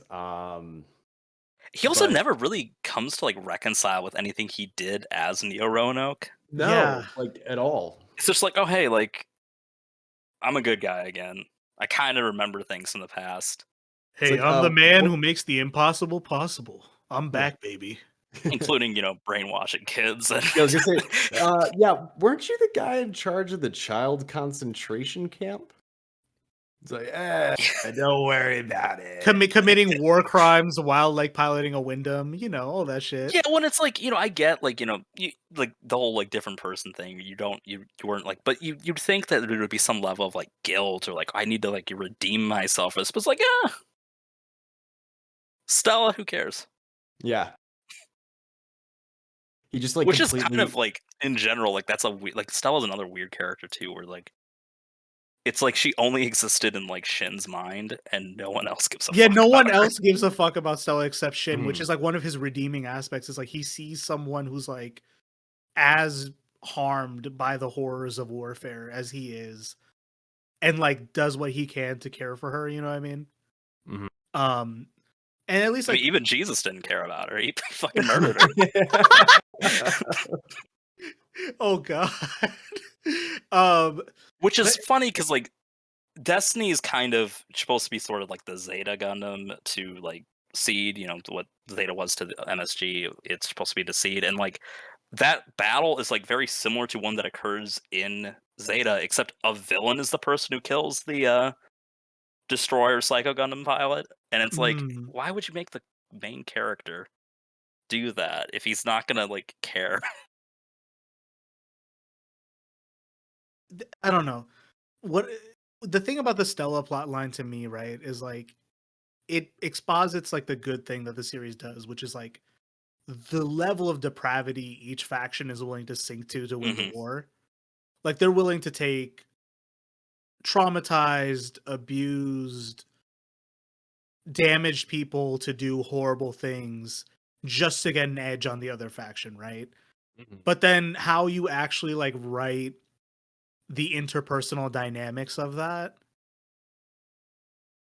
just like adding a few more lines, it Yeah. makes you like, have the same plot essentially, but with, a little more sensitivity and far few plot holes, right?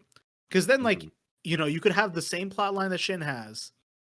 And then when he like starts abandoning the crew of the Minerva, right? Once he becomes a Faith agent, he could have just said, "Where were y'all when like Stella needed help?" And that would have Mhm. explained everything. Yeah.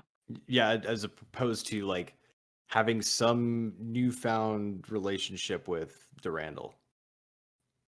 Or even worse, like you could have just like had the relationship with Durandal, and it's like he's projecting like what he wished he had with his family onto Durandal as his new dad. Maybe I don't know. Mhm. I don't That know. would have been a lot more interesting than what we got. Yeah, yeah. And also Ray Zaburl, like it makes sense that Le Creuset would have had like a secret kid running around somewhere, but they just He was just shoehorned another him. clone. Yeah, yeah, they just shoehorned him in at the end. Mhm. Um, And to pick up the same torch just seems, I don't know, it's a bit exhausting. It's really frustrating. yeah, Like they take the clone thing a little too literally. yeah. But so Well, like that's your technically, final. Le Creuset is not even the original. It's Moo's It's Yeah, dad. Moo's dad, yeah. Which they which handle the reason why Moo's dad wanted the clone a lot better in the manga. In the anime, it's just like, I'm rich and you'll make me a clone. mhm. Yeah, and my son's not like as special as I'd like him to be. That was basically it. Yeah, yeah. Yeah. Yeah, All he's right. like the only new type in this universe, but fuck it. So is Le Creuset um how do I phrase that? There's a CJ word that I'm looking for right now and it is escaping me. Dialectical. Close. Hold on. Is Le Creuset burning down the LaFlaga's house with the dude in it? Propaganda of the deed. It is to some extent. Can you exposit though for like our less pilled listeners what Oh. we mean by propaganda of the deed? Listen, folks, it's real easy. Just get yourself a friend who has brainworms, and they will fill you in on everything. Okay, so it'd be like violent revolutionary action to further a cause or to be the catalyst for a larger event. I mean, if you consider the fact that like Le Creuset wanted people on his side in his goal of like fighting back against the horrors of genetic manipulation, Hmm. sure, but his end goal was like, let me destroy humanity entirely. And he kind of did it with no help. You could Yeah. argue he had Durandal, but like Durandal was never in on the plan until he had to be for plot convenience. He also Hmm. didn't exist until the Yeah, plot. he didn't exactly he didn't exist until that point. And then like you could argue maybe Asriel to a point, right? But Asriel was just like a pawn to him to like escalate the war. Maybe Yeah. Patrick Zala, but Patrick Zala was a pawn to escalate the war. Hmm. So it's like, yeah, it's propaganda of the deed, but like to him But and him alone. yeah, but I guess also the question is what deed? I, Exactly. I guess I don't know, like him choosing to kill his father is like a powerful scene if he said a line like, "And I killed him so I could be the only one that remained." Hmm. Yeah, I mean, he was just killed. He killed him largely just because like his dad was their yeah genetic donor, whatever you want to call him, was just like, oh hey, like you're gonna die, like you're kind of useless to me. Yeah, and like I don't know, like the way they handle like the conflict around genetic modification in the show is like they do the thing where they show scenes of protest and scenes of altercation as proof that something is controversial, therefore it needs to be like addressed. But the Mhm. actual cause of controversy is never like delved into beyond surface level. You know what I mean? Hmm. It's Yeah, kind of like the way Gamergate folks are like, you made it political, but what does that mean? yeah, that's fair.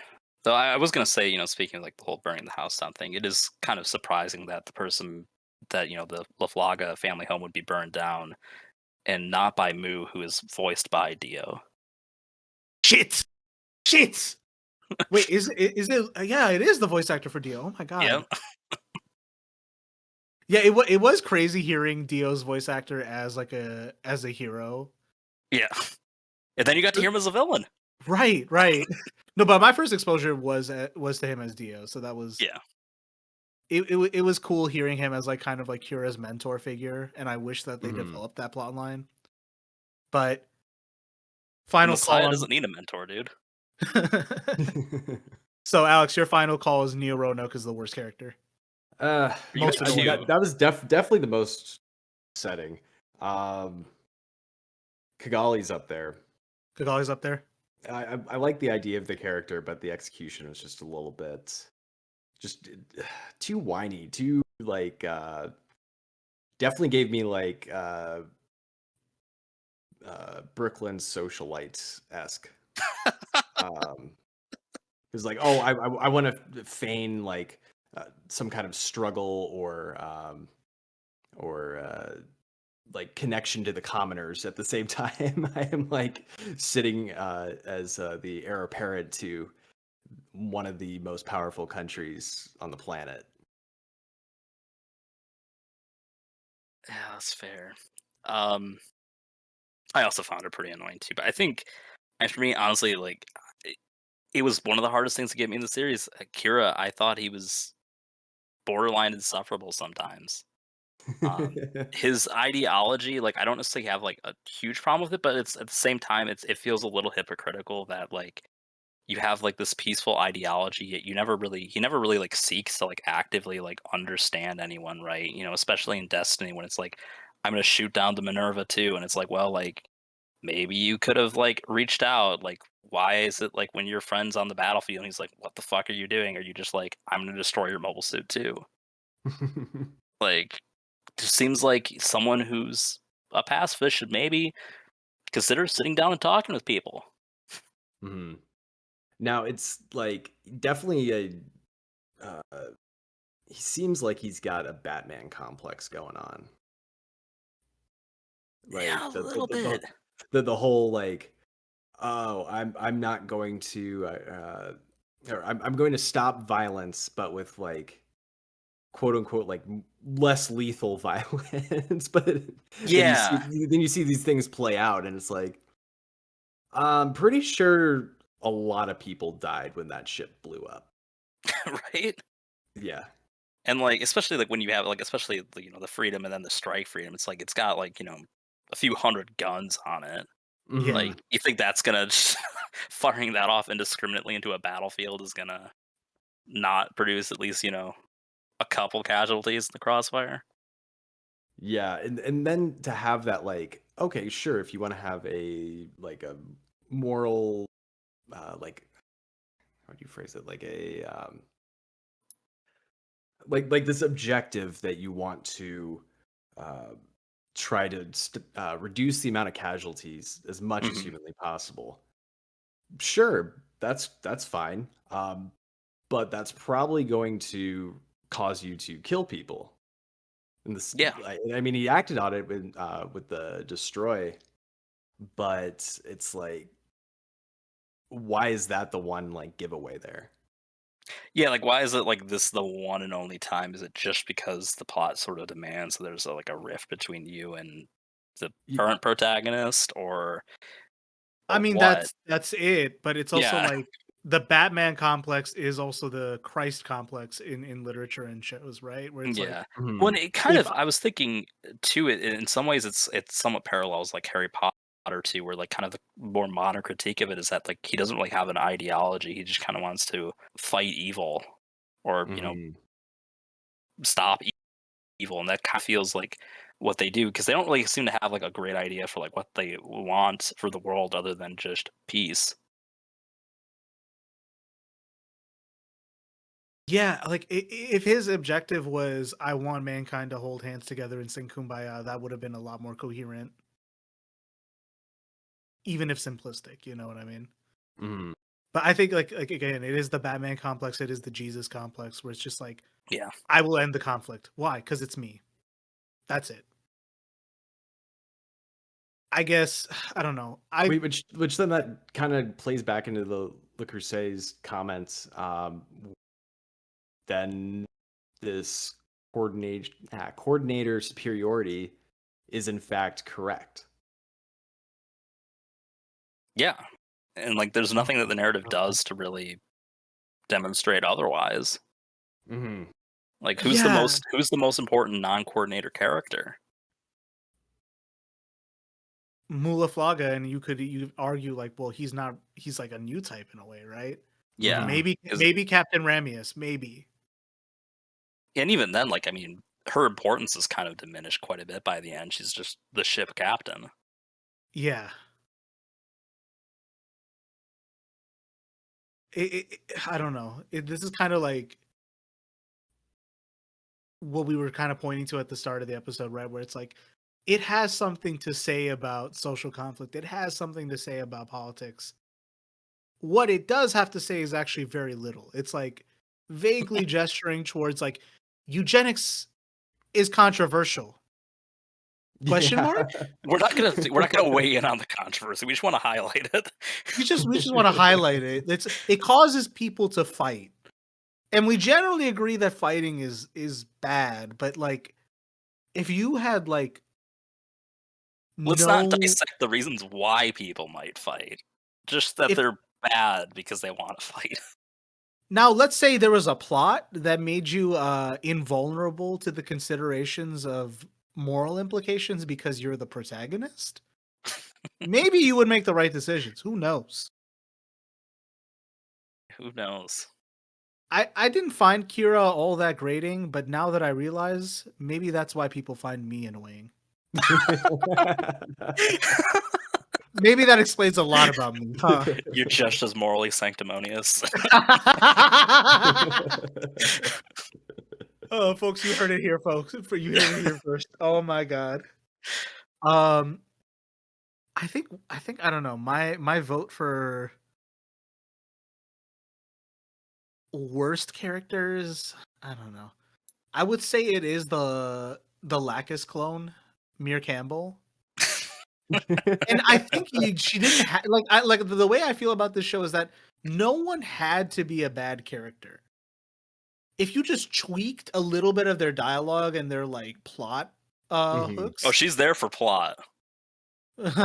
she's got two big old plots right there. Oh fucking hell. Um I don't know, it just feels really disrespectful, right? The way that like she's there to like titillate the audience and like Literally. literally titillate the audience and then just die a dog's death. And then everyone feels sad because she died, but like it's not even a kind of thing where someone gets mad and it's like this was a waste. Why do we have to have this conflict? You know what I mean? It's just like, oh, she died. I don't know how to feel. Oh, that sucks. Hey, Lacus, how do you feel about this? You want a new Gundam? Okay, yeah, let's focus on that now. Got some kits to sell, boy. We got some kits. We got some Dom units, which again, that was also a weird line where it's like there's 3 elite Zaft commandos who get Doms and just decide to like join the 3 ships alliance because they're loyal And they're to the nobodies. Well, like in Seed, they at least like argue that like the Klein faction was like a real opposition to Patrick Zala, and even though he died, Lacus and a bunch of loyalists to his side, are willing to like act in revenge, right? And it's even to the point where it's like that's why we're supposed to like Andrew Wallfield, even though he is an analog for an actual Nazi named the Desert Fox, right? Yeah. Is the fact that it's like, oh, he actually doesn't fire on civilians despite being a Zaft member, huh? So they introduced that like weird moral duality between the Earth Federation and Zaft with that plot line, but then like the way the 3 ships alliance works is out of nowhere. Oh, they just answer Lacus's beck and call, and she's a badass because she is, which I don't have a problem with. I do find it interesting that like I don't know if she's your favorite character, but you've been like really tooting the Lacus Klein horn this episode. So like now that you've like said like I am Amir Campbell's my least favorite character, it's like of course she is. Of Like, course. How the way that like Neo Roanoke is a cheap copy of both Mula Flaga and Le Creuset. How the fuck are you going to do a cheap copy of Lacus Klein? She did the most like plot moving in that season without ever getting in a mobile suit. And that plot needed to be moved. And sure did. And I mean, you could say she single-handedly like riled up that faction, right? The Klein faction. I mean, without her being the mouthpiece of it, I mean, it would have ended as soon as the bullet-strewn Siegel and his escape from the Zaft forces. It's funny, right? Because they could have even wrote Lacus and Kigali as like foils for each other, right? Where it's like Lacus doesn't appear to have political legitimacy, but she holds a lot of power and uses it to a certain end. And then Kigali has an actual instrument of power, but is intent on like proving to someone that she's a real revolutionary. You know what I mean? Well, I mean, the most obvious like way that they're foils is that Lacus actually does things and Kigali's useless. I mean, she saves Kira a bunch of times in Seed, so I'm never gonna say like she's useless, but that makes her even more useless. Shit. Oh god. That's fair. Okay, let's brighten the mood. Best characters. I've already said mine. What about you guys? Josh, you first. I guess kind of to parallel how we started the least favorites. I think honestly, Mula Flaga is probably like overall my favorite character. Just someone who like was like always like his screen time always felt like it was well used. The only thing that he really missed was like having a competent mobile suit for half the series, but he made Strike. He was pretty good, and then even then, like he's the one who pilots the. I was gonna call it the mobile suit Gundam Bling, the golden one, the Akatsuki. Oh, the Akatsuki. Yeah. Yeah, which kind of comes out of nowhere. Kigali's useless. Kigali's useless. She could have piloted a second time. She only piloted it once. She's like, yeah. She did really bad the first time. Yeah. Now, I do want to clarify my position. Moo, great character. Oh yeah, I know. I just the Neo thing afterwards. Oh God. Yeah, and like I 100% agree with you. I agree with you. Yeah, and it's like I like Neo's design well enough, but it's like my appreciation for him is like pretty skin deep. It's like just aesthetics. Yeah, because like with Le Creuset and even Neo Roanoke, they're trying to make a reference to Char, right? Is this a masked ace pilot? But like Le Creuset at least like steps out of the mold by being like, I'm not this competent commander. I'm also the mastermind behind the series. And then Neo Roanoke is he's kind of like a war criminal in a way. Like he's just like the guy who runs No way. I mean, literally. I was trying to find like a real world example. Like I'm trying to find like what was that one that one squad in Japan that did the chemical warfare? What were they called? Squad 86. No, 731. Yeah, like he's basically the equivalent of the Earth Federation Squad 731, basically. But aside from that, like he has no like juice. He's got like no ideology or anything. Especially you compare that to like Char Lacrouse, and I mean, notably, Seed is kind of the last time that they. This is sort of a minor note, but like that the Char clones weren't just like really trying hard to be like Char, where like they don't have red mobile suits, for instance. Yeah, Le Creuset has only silver ones, which I thought was a nice touch. Yeah, that was nice. He had his own little color scheme. But after this, they pretty much, starting with Mr. Bushido, they're all like, "You gotta have red." Speaking of red, I did generally like Atherin. I think there was a few misses with his character, but I thought he was relatively strongly characterized in both series. What do you think about him getting the red mobile suits? Banging. Well, it's kind of weird because it's like he keeps swapping between red and like a pinkish color. Yeah, he finally settles on like magenta with the Infinite Justice, I think. Yeah, but then he goes back to red between the Justice and Infinite Justice. Yeah, with the Savior. Yeah. But they looked good. Yeah. Swagged out.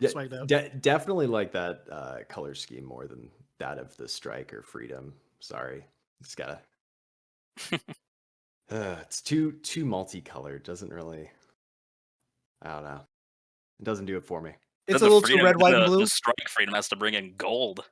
Yeah, Freedom definitely better than Strike Freedom, but oh my god! So I'm gonna chat with some Strike Freedom haters. I'm sorry. Honestly, I'm only partial to it because it's the first high grade I built. It's okay. I mean, I think it's a cool design, but it's the most extra thing that's ever existed in the Gundam franchise. Wait, not the completely gold mobile suit? No, because at least that's a cohesive color scheme. And at least usually there's a reasoning for it that like, oh, it's like I'm pretty sure in the Akatsuki as well, it's like anti-beam coating is what makes it gold. Yeah. At least that's a reason. Like if that's what it does on the Strike Freedom, like then why did they put anything over it? The Strike Freedom gold is like the same like solar power system that the Stargazer has. No, it's not the gold. It's the when he launches his bits, the Dragoons. Oh yeah, like the little wings that come out. Which again, like also, it's like if that's the Stargazer thing that makes it go faster, why would you ever cover it up with other weaponry? Yeah. Okay. So again, it is super extra. Can you please give me a rundown on Stargazer? Yeah, so like the show or yeah. So basically, the general plot. Basically, you have another group of Phantom Pain, which is like Neo Roanoke's group. They're out, kind of doing their war crimes and whatnot, and they're sent to eventually sent to attack this science lab that's working on the Stargazer Gundam, which is has the Watcher Lumiere system, which is designed so it can travel to, I believe, Mars. Stuff happens. Is that like an Event Horizon type thing where it's supposed to? It's Stargazer. I think is literally 3 episodes. Okay, so it ends with that like fight, and then the pilot of the Strike Noir, which is one of the Phantom Pain suits, he ends up with the one of the Stargazer's test pilots. Like they end up stuck in the Stargazer and kind of form a bond, and then the show ends. Is that a euphemism? I mean, like you don't see anything more than that. Some people could interpret that maybe something. I mean, just guess. I mean, those cockpits are that big. So. Stargazer was designed as like a 2-man thing because it's like designed for like interstellar travel, not interstellar, but like it's designed to like travel between Earth and another planet. So it's be a little lonely as a 1-man crew. Okay, so it's kind of more like that. Cockpit style, like that large mobile armor from was it Destiny? Yeah, where they had the they're using it to attack Orb. I don't remember if it was like that. It's kind of like I think it's set up like a 2-seater thing. I mean, they're both in like the same seat. It's a little snug, but it's not, nearly as snug Okay. as you would expect from like, the average mobile suit. Gotcha.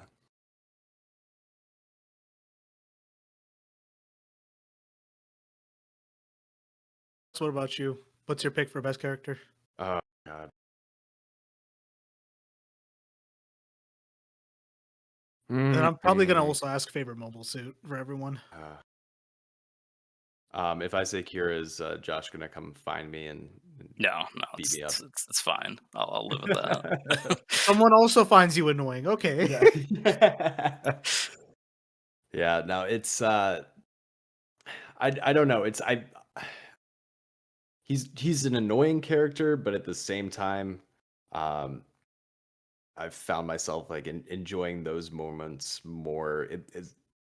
In Seed for sure.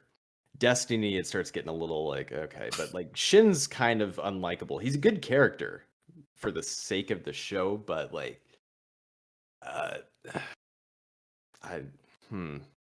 it's tricky. I see what you're going with, because it's Yeah. like Kira has like these tender moments with other characters, right? Where it's like And he's very genuine about how he doesn't want to hurt Yeah. other people. But Yeah, Shin and is it's- just so abrasive. Yeah, and it's not necessarily even Kira per se, but it's his interactions with the other characters. It's like, oh, that was maybe an endearing moment, or this was a good dialogue, or this is some interesting plot that was like. But he kind of helped but- facilitate that because Yeah. he's the common, denominator in those interactions. Yeah, whereas like when I watching interactions with other characters between each other, it's just it doesn't have the same like oomph behind it. But that's also probably a writing choice on behalf of the creator, because you're trying to make it Kira centric.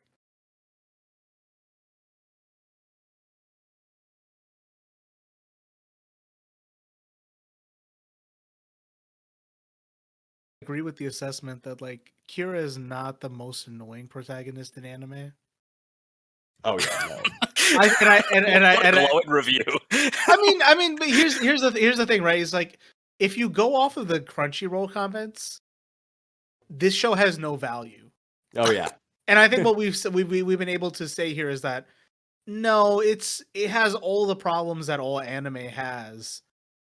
And what it does poorly, it does very poorly. But then what it does well may not seem much, but compared to like what's out there and compared to how poorly it could have gone, it's actually pretty good.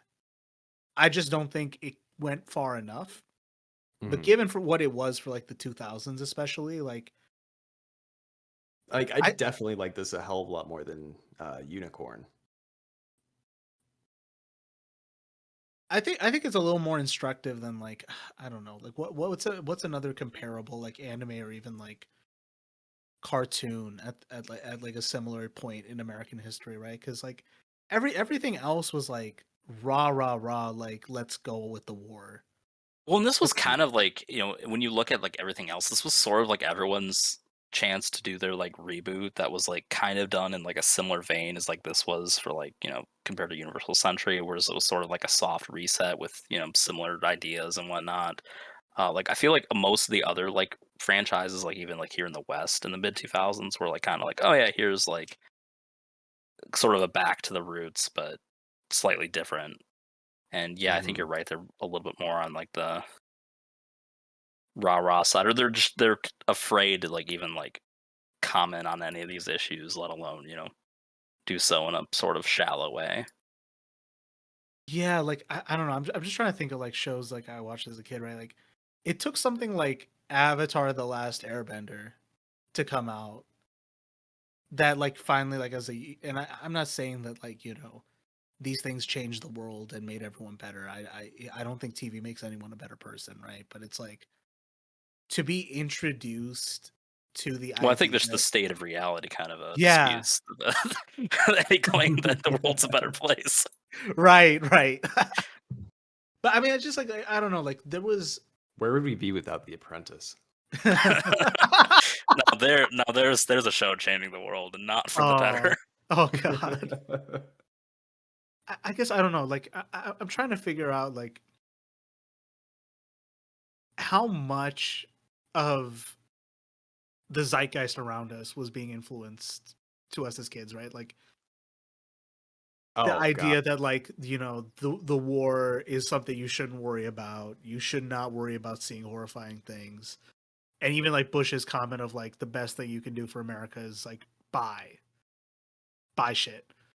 And I even remember like the way they'd show like the Osama tapes every time he had a new announcement was like meant to make you frightened, right? Hmm. Like I remember like seeing the clip and being frightened as a kid, and now that I think about it, I'm like, Well, I feel like the fictional shows, at least like the ones that were marketed towards kids, actually, I feel like they tried to stray away from that stuff as much as possible. Like it will yeah, like even like a lot of like the shows that like portrayed a little bit more violence. Those were put on late nights and stuff. yeah, I'm trying to think of what other things were coming out in the early 2000s. Because I know there was. Did either of you watch the Starship Troopers animated series? I have I did not. Oh not. god, that was. That's about as best computer graphics as like a Windows 98 can generate. Oh It my god. it it ages like milk.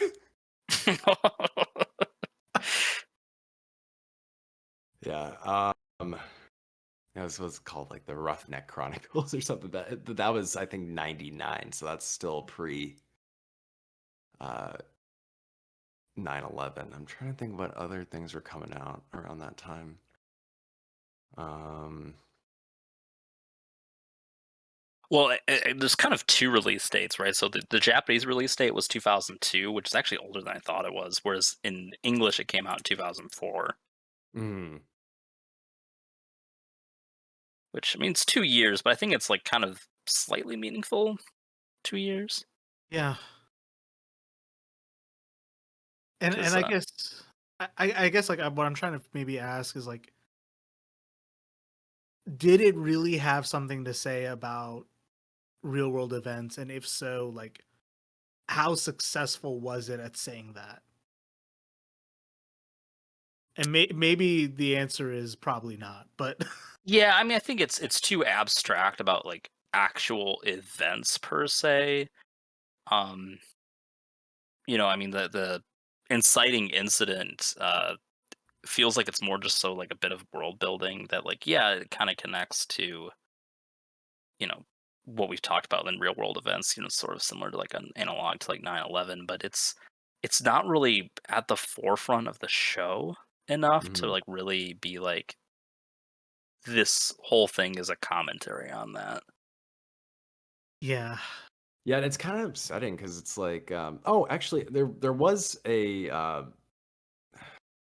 another anime that came out around the same time. I mentioned it to you in the chat, Adi. It's called Planetes, yeah, and yeah, if you're looking for like a hard science, more grounded in reality, like sci-fi, near space um, anime to hop into. That one's like 26 episodes and it's banging. Hmm. And that one really addresses a lot of issues with all the money being spent on like these space programs and whatnot, and then you still have all this issue or these remaining issues of like neocolonialism and this extraction society, and the effect on the developing world. Um, in a way that just doesn't quite hit in the same way that uh, Gundam Seed does, Yeah. and in the sense that it actually works. Hmm. Might be worth checking out. Yeah, because I really love the universe. I think it's super neat, but it's like, yeah, I mean, there could have been a better conversation had about the ins and outs of genetic modification. But what do you end up with? You end up with a 30-second little cutscene. Um, in I think it's like episode 40 something out of like 48, when they're in the Mendel colony, and it's like uh is talking about like all the different like experiments that had gone awry, and like how many people died and as a result of this, and they just barely scratching the surface of something that could have been a much broader discussion, especially since that is like uh, the spark that really starts this whole like war of, or to quote Patrick Zell, a campaign of extermination.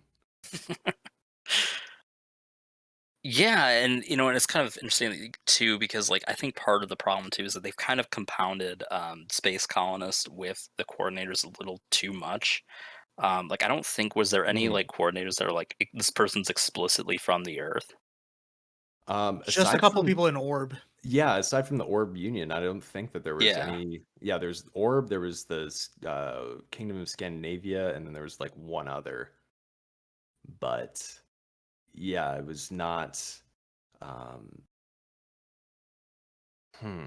Yeah, because like that's usually like in a lot of the other Gundam series, like the conflict is usually like space versus not space, and it's a little bit more on that colonialism comment. Whereas I think that Cosmic Era does kind of a it doesn't do it with enough tact because it's sort of compounding it with this genetic modification bit, and it kind of waters down both in the process, I think. Mhm. And they don't really touch on any like the economics at all. Not that I'm looking for an anime adaptation of Das Kapital, but Just like a bit like with like because I think the response like when they shut down like the nuclear reactions and whatnot, it did Mhm. like impact power. Yeah, yeah, that But was. that's like again, it's just like check footnote on page 2, episode 2, or Mhm. whatever. Like it's not a major Yeah, blink and thing. you missed it kind of thing. Yeah. Mhm. And then I, Orb is, the Mary Sue of nations, is like an economic military superpower despite being a small island.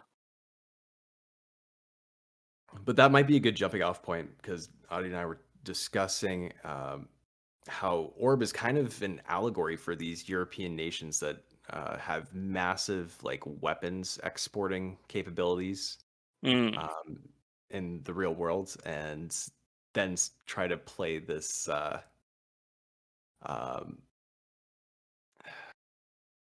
how how would you describe that? Like the we're not part of this like American world police mentality that this is something that is like Europe is strong, but it's staying out of other people's problems. It's like, yeah, but if you're shipping all of the arms to these countries, is that really, you know?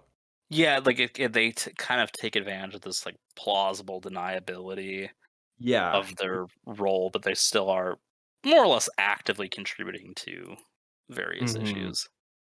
which actually this ties back into once again the main theme of this episode. Kigali is useless because like in episode 1 you have like a great plot thread there, which is Kigali's betrayed by her country's involvement in the conflict in the first place. Now, how she gets from Heliopolis to Africa is not clear to any of us.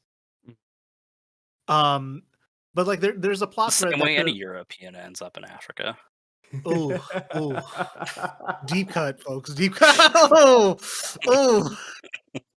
So, um, like that could have been a whole like plot thread there, right? Where it's like she needs to wrestle power from her father, or she presents a conflicting factor in the Or plot line where it's like you say you're anti-war but you did this, Hmm. and also just like the underlying um bit that they did well with Blue Cosmos, which is like these guys promote hatred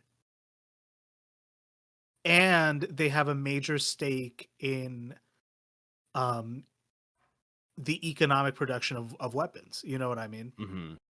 And like again, like Blue Cosmos, like with Azrael and Seed, um literally like selling the weapons that were being used in the war, and then like going to see the human CPUs as part of like a business expense. You know what I mean? Like he's testing to see if his new investment worked, They're a basically. tax write-off. Yeah, there's tax Beat write-off. me to it. And then even like there's a point to be made about like when he's on like the Archangel clone that the Earth Mhm. Alliance is using, and like Captain Ramius's foil, Captain Badgerel, like is basically stuck like being like a service worker to this like insane customer basically. Mhm. That was a deeper cut that aged pretty well to me, but I don't think they intended it to age that well.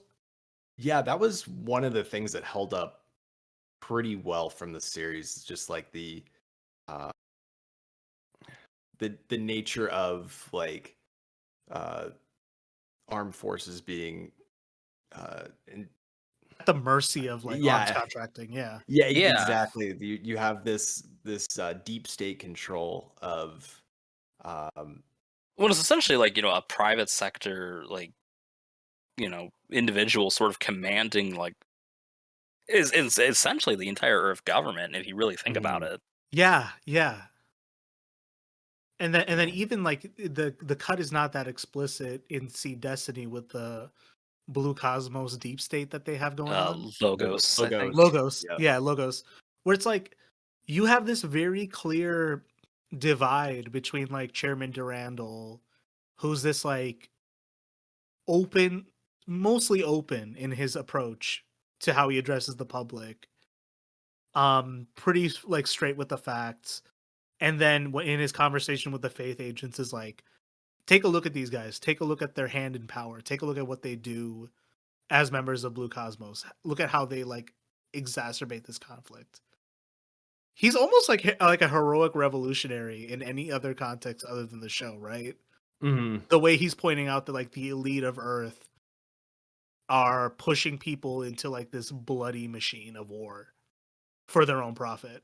Yeah, and he's really like the only, at least in my opinion, like the only villain in like both of these shows really that kind of has like a like remotely attractive ideology. Yeah. Now, granted, it's still like comes out of left field though, right? Where it's like, Yeah, that's the really just frustrating part. Like they should have been teasing that like the entire series if that was like the yeah, intention of like it. Because the like entire time, like I didn't know, like, is he like The the tease is master? that like they have like a few camera angles where it's like, ooh, mysterious, like, Like Mhm. he's looking but from the that's shadows, entirely it. he's Yeah. smirking, all that shit, and then it's like, oh no, actually, he just looks like that. He's a twink. Never mind.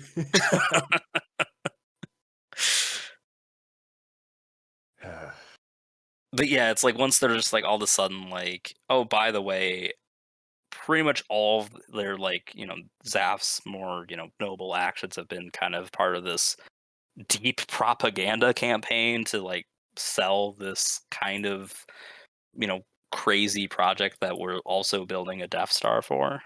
Let me run a psyop by having our most politically active anti-war faction leader, who's also our country's only musician, come out in favor of the war, The and only way she'd be successful as a no musician, right? one in the space colonies or Earth is going to ask, "Hey, by the way, wasn't Lacus Klein on Earth like just a week ago? What happened? Why is she To in be favor of fair, this war all of a sudden? What happened?" I don't know if they ever really go deep on space geography and how long space travel takes or anything like Yeah, that. they do it a lot better in the UC with like where everything's located and like Yeah. Mhm. with the Th- timeline. There was something I was reading the other day for UC where they were like showing that like the phases of the moon over the course of like the first series like are like accurate and like the relation of the moon to where they are. And I'm like, this is a little insane, but That's they go cool. very deep into like the sciences of that. If you hear any noise in the, can you guys hear that at all? No, not at all. No. Okay. My dog is my fiance just got home. Sorry, just recently got engaged, so still not used to that. Congratulations. Thank you. But she'll like whenever either one of us get home, she immediately tries to find something to like hold in her mouth, typically a shoe, and then runs around the entire house just squealing and shaking her little Australian Shepherd ass because she does not have a tail. So it's like she's just wiggling for just for the fun of it. Nice. Oh, no. It's very endearing. It does get old after about 2 days, and then it's like, okay, Yeah, that's you don't every have day to when do you get a dog. that. Yeah. No, you're good. You're good. Okay. I might include that. Everyone loves to hear about pets Oh. interrupting recordings. People love it more than you would expect. I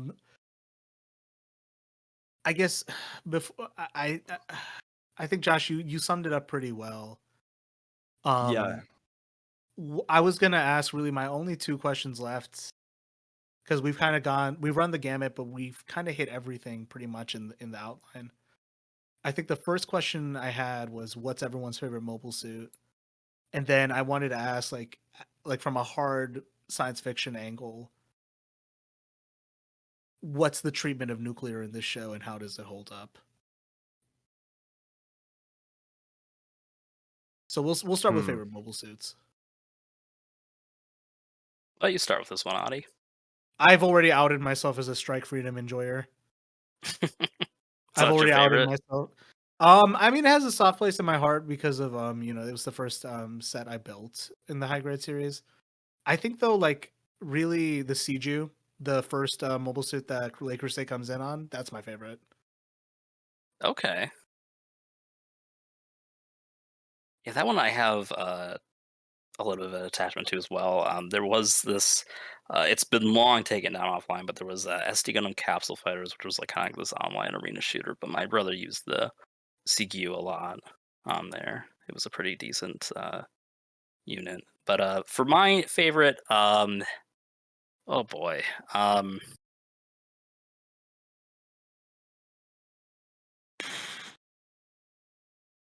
I might have to go with the Infinite Justice. I just kind of It's a really cool one. it's really cool. I don't. The one thing I don't really like with it is like when it's in like the posed shootouts of the Strike Freedom, it looks really weak in comparison. But I appreciate that like they kind of incorporated sort of like the striker pack design that's like very distinctly cosmic era with the fact that it like detaches and can form like something for it to ride, which is very akin to the base jabbers from primarily Universal Century, but I think they show up a couple other places as well. But it's a pretty cool design. I like it. I'd say it's actually cooler than the Strike Freedom, not gonna lie. Like I have a soft spot for the Strike Freedom, but in terms of design and like what has more weapons on it on hand, definitely the Infinite Justice. Fair enough. I also have like a special honorable mention for the of all things the BQ. Oh, as the the dog one in the as, desert. That's really cool. as the one and only like grunt suit in the entire show that like wasn't just blatantly ripped off.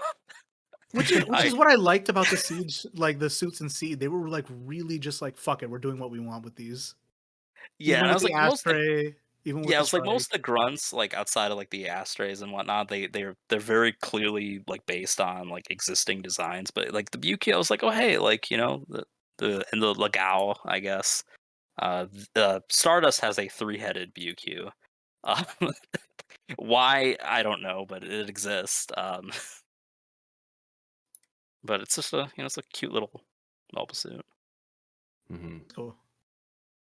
All right, I'm gonna have to renege a little bit here. Probably the Freedom. It's the color scheme isn't so cohesive, but It's a little red, white, and blue, I will say. it is a little bit, but I feel like it's not as bad as the Strike.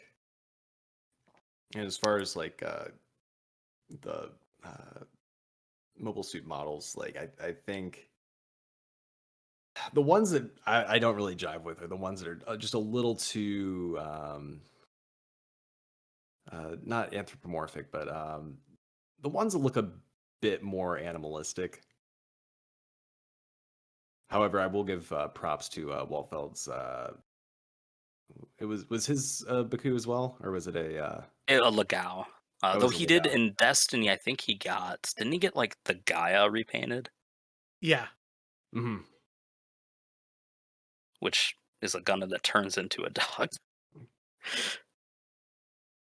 Yeah, so I'm gonna go with that. Boring Okay, answer, but well, that's a solid choice. It is the Jesus Gundam, so like I'm not yeah. complaining. Like he was the protagonist. It literally says I'm the protagonist. I am the Oh, protagonist. Like 100%. 100%. It is Jesus Christ. It is protect. Yep. I'm just gonna- It's the thing. It's the thing. It's the thing. It is protagonist drip. There we go. There we go. Yeah. Oh god. Yeah. It is also the only mobile suit that I can think of that can essentially undergo like a full nuclear explosion and not kill the pilot.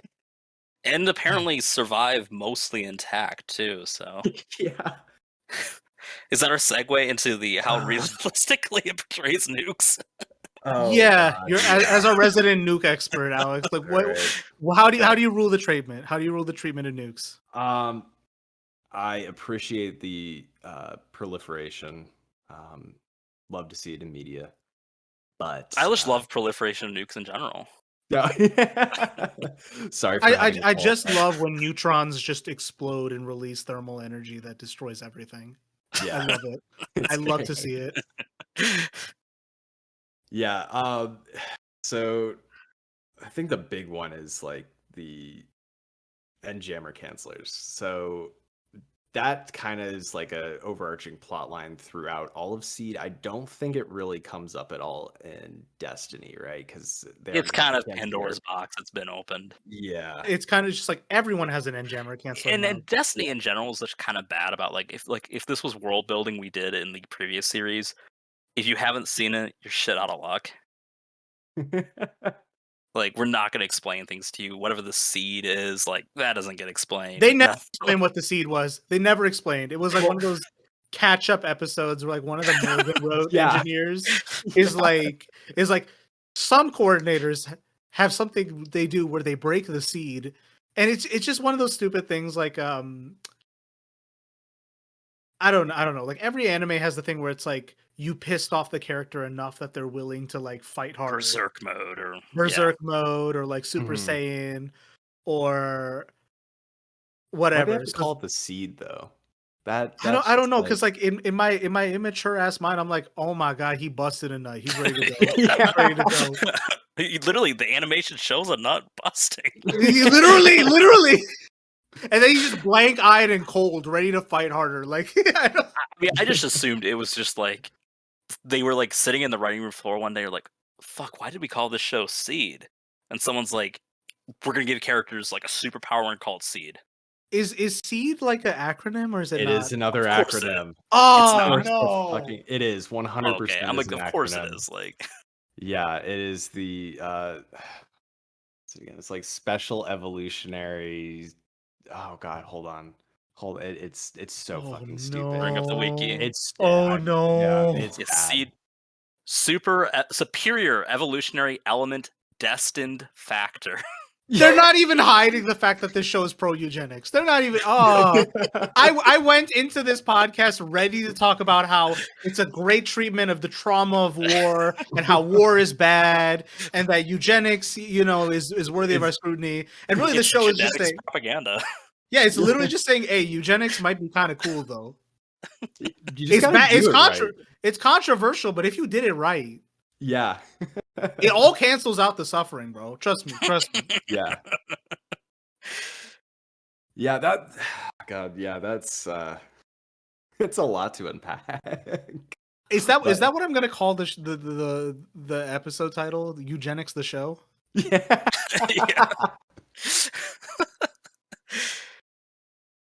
Yeah. Yeah. That's a winner right there. Eugenics I think it Jesus? is. Eugenics Jesus. There we go.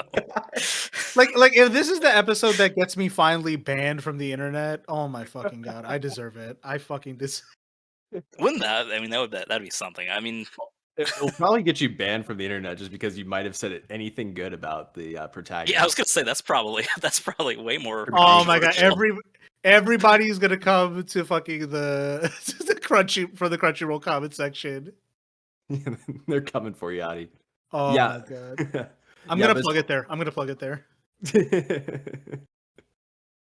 But yeah, as far as the neutron jammer technology, that's just like, oh god, like I understand the desire after like the Bloody Valentine incident. It's like, I know why you would like to stop that, but I think Destiny did a superior job with the neutron stampeder, where it's like, oh, we're just gonna bombard everything in front of this machine with neutrons and it'll cause shit to fission. So like, oh, if you're launching a nuclear attack against the plants or what have you, that would have the potential to wipe it out. But I don't understand how, like, I get it, space magic, all that fun shit, but like, how is that supposed to stop fissioning or fusing of atoms? Because I think that's actually I think it only stops fusion because I Yeah. think No, their mobile suits are piloted by fission reactions, if I remember No. correctly. so these so the only two in at least the in seed where that were let me rephrase that. The only two nuclear powered suits in seed were the freedom and the justice. I think Yeah. Providence might be as well. Providence as yeah, well. yeah, Providence as well. But yeah, villain suits don't count. Villain suits. Don't Yeah, count. yeah. I don't know because But, it's like they didn't explain how the propulsion worked in any other suit. Like, is it a Tesla well, it where it got was shitty battery or like what? it was battery powered, but then it's like, but then how do you get the jet engines going? So it's like maybe it's like some kind of maybe ion drive or something, but they don't talk about any kind of fuel that needs to be like replenished aside from like, oh, I'm low on power. Maybe there's some kind of fuel aspect to that as well. But then when you look at it like from the Destiny perspective, when you have Shin reloading his battery or recharging his battery, just getting power beamed from the Minerva, you'd think that like, okay, so then maybe it is just like electric then. So it doesn't really explain any of that, which could have been fun to unpack, but at the same time, it's like, yeah, you start opening Pandora's box and it's just it kind of all Now falls thinking apart. I'm thinking of all the seed mobile suits as Teslas now, and I hate it. I fucking hate it. It has What would space Elon time. Musk pilot? Lacus or Oh god, no! Do not do Lacus like that. She's nothing like Rhymes. You got me defending anime girls on my podcast now. God, God. yeah. So the neutron The jammer, gaslighting, that the will titular work. gaslighting is the constant Lacus defense. Exactly. You are in a greenhouse of my making. Aside from that aspect, you also have the neutron stampeder. Well, I think that would be a cooler and makes a little bit more sense. It's still, that doesn't really work either, because you'd have to like eject a bunch of neutrons from atoms, which is just fission. So it would more or less just be a nuclear bomb. It wouldn't be. We're nuking the nukes. Yeah. Which that was actually a thing that we did in the United States. I mean, we had the at least for a while we had the Nike Hercules air defense missiles. So just they had all these batteries around like large cities and what have you. So you see like a squadron of like Soviet bombers coming in. You just detonate a small nuke above your city instead of a large nuke hitting your city. Oh, there's gonna be no fallout from that. Don't worry. No. It's.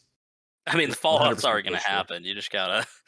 Man, I just Just like the thinking- fact we avoided nuclear fallout and we got microplastics instead. Is that better? Probably not. It's probably not good to be huffing dust from snipping gunpla parts. Probably not. But the glue's fair game. the glue, the paint, Just line your nostrils with Gundam marker. Go for it.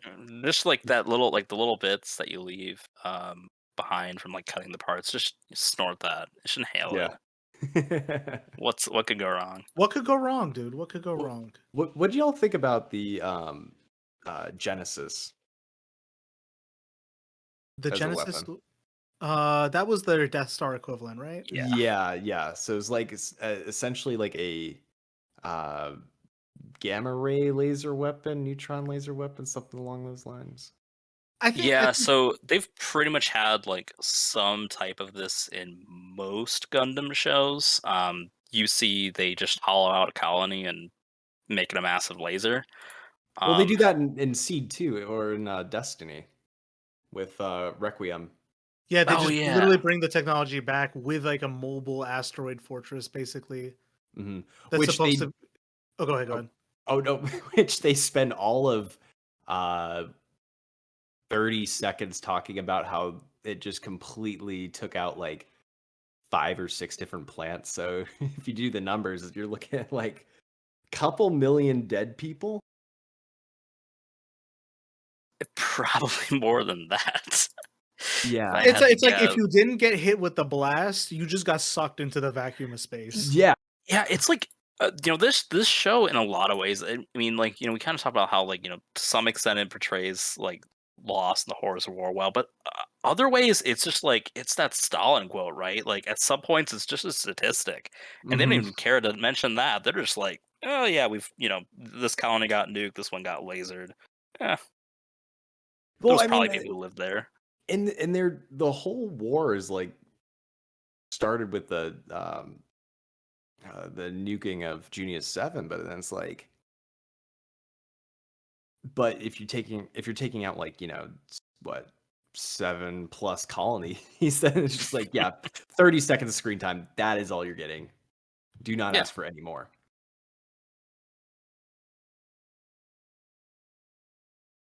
I Yeah. guess like the cool thing about that weapon system at least is like it takes like the kind of like softer sci-fi of something like the Death Star and like at least puts it into something like concept art for like a Christopher Nolan film. So it can claim it's more realistic, you know what I mean? Yeah. So it's like, oh, it's got a giant ass mirror that points the radiation at the Earth. Okay, that's a cool concept. That's a cool concept. But then like you think about it like all the other technology on the show, and it's like this is just a glorified like plot device. There's nothing here. it doesn't seem like the kind of thing that you'd want to like position your ships in front of like they do, but I think You'd think aesthetically it was you'd think cool. there'd be some you'd think there'd Mhm. be some fallout just using this around your colonies and stuff like that. I think what Yeah. they did do is like at least like this thing has like a refractory period that's even worse than a dick. You know what I mean? Where it's like, Patrick Zala is like foaming at the bit to use this thing, and then when he uses it, like the glass shatters, and there's like this desperate, frantic race from the Zaft troops to like get in a new mirror in place so they can fire it again, right? Yeah. So, like I said, like what the show does very well is like portray the depravity that a war criminal is willing to go to. Mhm. It does that very fucking well. But then anything else, give or take. Yeah. That's pretty solid synopsis. Yeah. Probably we probably should talk about the weirdest use of nukes. Like obviously we talked Mm. about the nuclear powered suits. How do we feel about when the Freedom gets stabbed? Oh my god. Yeah, that should have exploded, right? That should have been an explosion. Well, I what's worse is it did explode in the episode where it happens.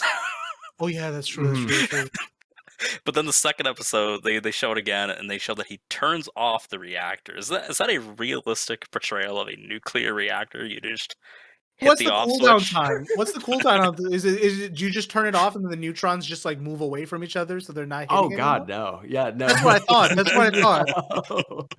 There's so much going on with that. So it has to be a fission reactor because fusion reactors will not and cannot undergo like a quote unquote power excursion or go supercritical. Just by their very nature, it doesn't create a chain reaction. You're constantly having to push more energy into the system to get that power out of it. So as soon as you stop applying that energy, then it's going to stop. Whereas the fission is much more, you set up the dominoes, you push one, they start falling. But by piercing the reactor, I mean, you just get like more of like a Chernobyl. And like what you see in that is it more or less looks like some kind of footage out of Bikini Atoll, because you get these giant ships that are being pushed around, and then they have the audacity to be like, oh yeah, no, that actually wasn't a nuclear explosion. It's like, so what Turn it off just in time. Now you got me thinking, right? Because it's like it's in the future, but not that far into the future, which means like, yeah, they probably figured out new applications of nuclear energy. But you're probably still using uranium, right? So where the fuck is all this uranium coming from? Yeah, there's not like, there's a handful of fissile isotopes. I mean, you have there's a few types of uranium, neptunium, and plutonium. And thorium you can turn into one of the types of uranium, but you're not really, unless they come up with some kind of like well, even plot too, mechanics. with just the radiation and whatnot, like, I mean, best case scenario, Kira's got to be like completely impotent, right? Is that why he looks like that? And that's not me. That's not being me being homophobic, but it's like, is that what happened? Like, we just irradiated everyone to be a twink? Yes. That's why birth rates are so low. Oh my god, that's why Zaft has a birth crisis. Oh my god. Oh my god, it adds up. It does. There we go. Yeah. No, there is no way he turned that off. And I got another question. Where is Zaft getting their uranium from then? Probably, is there enough in space? Should be. I mean, at least with the moon. Because I mean, but the moon's controlled by Earth. Is the entirety of the moon controlled by Earth? Because I know they have the Ptolemaeus crater base, but then that was cooked in the final battle for Yakindue. But maybe they might. I mean, if you can have a base on Gibraltar, I don't see why they couldn't have, and then have like Earth forces in continental Europe. I don't see why they couldn't necessarily have some other spot on the moon or asteroids or what have you. Because I mean, Yakindue and also what was the other, Boaz, were both asteroid bases, as was Artemis. Yeah. So I mean, yeah, uranium you would find in the solar system. You would not find plutonium, because it's the half-life on it's too short. So all that was created from the planetary nebula that formed our solar system, that would have all burned off, because I think it's the half-life's about 24,000 years. So it's pretty short on a geological time scale, so it's going to reduce dramatically the amount of it. So it's going to have to either be uranium or thorium. And I mean, yeah, there definitely is enough, but I mean, how much do you need to run a couple mobile suits, right? Yeah, couple mobile suits are like the thousands that they leashed onto each other. But not all those are just battery powered. Yeah. Oh gosh. Well. Yeah, I'm pretty sure at this point, like, Bolivia would just be a giant pit mine. Oh god. To keep all those mobile suits and mobile armors and what have you up in the sky still. That explains why the Earth Federation has their base in Panama, huh? Probably has a lot to do with that. Yeah, I was like, with the thing about Bolivia, I'm like, that it's kind of consistent with like Gundam's, like as a franchise's like weird hatred with different places. Like, this is like the one continuity where like Sydney, Australia gets to like exist. Yeah, 'Cause otherwise they every blow it up every in every other one. yeah, every other one, it's like ground zero for a colony drop, and like they alter the map where it's like just gone, and it's like, man, I wonder like what happened here that they just really hate Australia. uh, yeah, I'm trying to think if there's any other fun tech stuff. They actually got it pretty right with the Lagrange points and what have you. That was decent. The only problem is like the time frames and whatnot for transiting from one location to another location. Like they make it clear that time has passed, but it's like Game of Thrones final season level time passing. You don't know if it Especially like was a week or months. especially when we're like rushing towards like the finale, where it's just like, screw it, we're going from Earth to wherever, and whatever time it's going to take us. Yeah, because like, say what you will about the first half of Seed, but like, it at least gives you a more reasonable like time scales, and it Mhm. seems like it's taking forever just to get to Alaska. Yeah. Yeah. And then by the second half of the show, after the the resurrection of Yamato,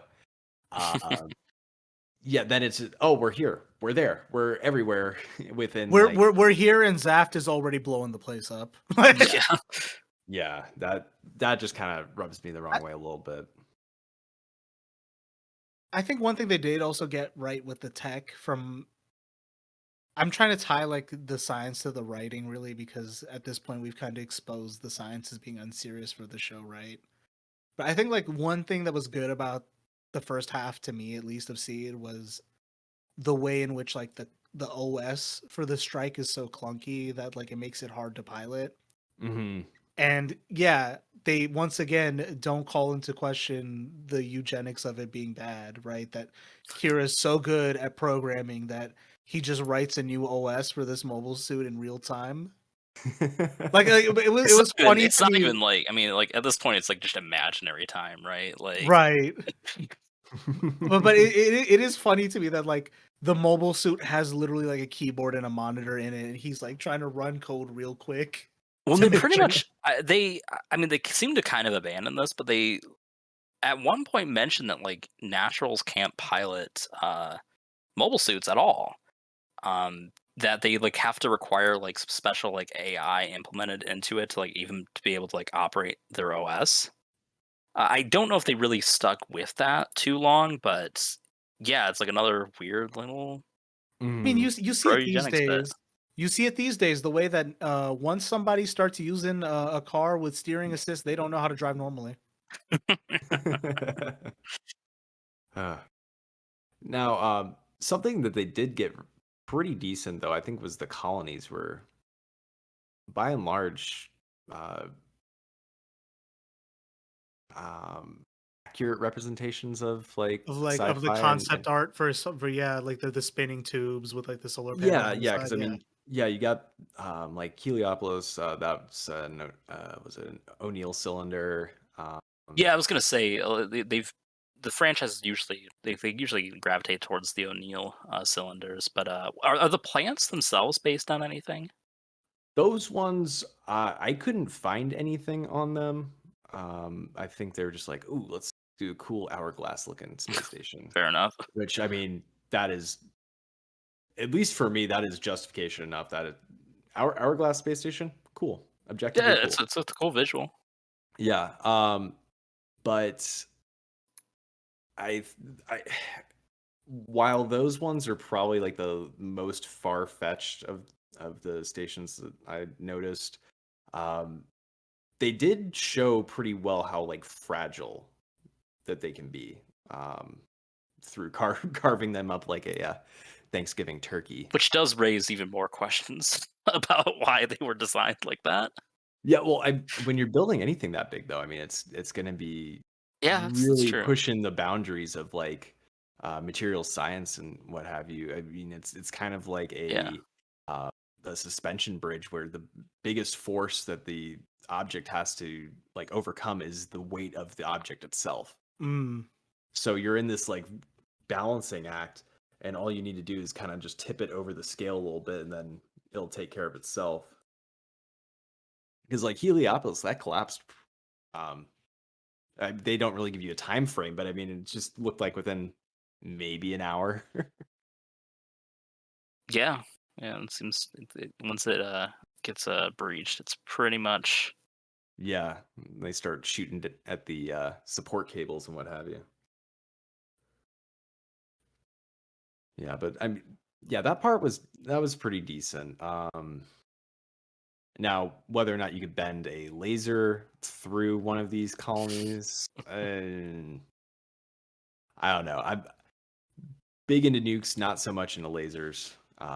So you're gonna have to find another subject matter expert on that one. But Though to be fair, and like this thing that's like again sort of like throughout Gundam, but like just you don't even really need to like destroy a colony as thoroughly as they do. I mean, like a few breaches is probably enough to oh yeah, wipe out life in Yeah, there. you just need to they're tear not. a hole in it, basically. Yeah, hmm and then with the news of the James Webb,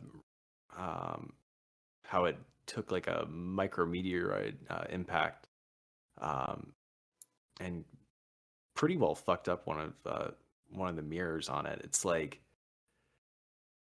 it's kind of impressive to think about the scale and scope of these like installations. Maybe hmm is the best word, but it's like because O'Neill, his design was like I think it was like what like somewhere around like 5 miles by 20 miles. So I mean, if you're talking about like trying to avoid even like sand-sized like objects traveling at 10,000, 15,000 miles an hour. I mean, that's a lot of energy that you have to figure out how to disperse and absorb. yeah.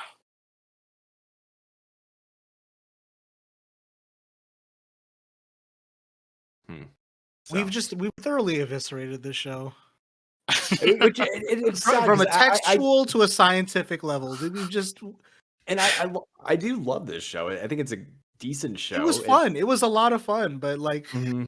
here we Yeah. are. This was not my intention either. It's like, oh hell yeah, I get to nerd out about this shit for a little bit, and yeah, but it's I think it's upsetting because it could have been so much more than it was. Yeah, and I think, as I said, I think that the way it kind of wraps up in particular is kind of bad. I think that it had a lot of potential in just the way it talked about certain concepts that I think it really could have had a little bit more legs to stand on if they just thought about fleshing out a little bit more, or maybe even to some extent just cutting down the scope a little bit so it can really focus on some of these like more interesting concepts like eugenics, which is something that I don't think they've even really tackled in another Gundam series since. Well, because it was answered in Seed. It was just eugenics equals Yeah, twink. yeah. So, Eugenics? The debate's Question settled. mark? yeah. Eugenics? Question Eugenics. it's the question mark, except we've like slashed that out and put an exclamation point. Like a Looney Tunes ass fucking. Yes. Yeah. Eugenics. Oh god.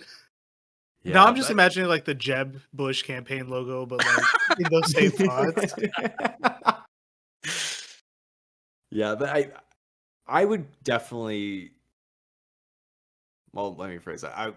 I enjoy the series. I was going to say I recommend people watch it, but after this conversation, I don't know that I will say that. I mean, it's pretty long too.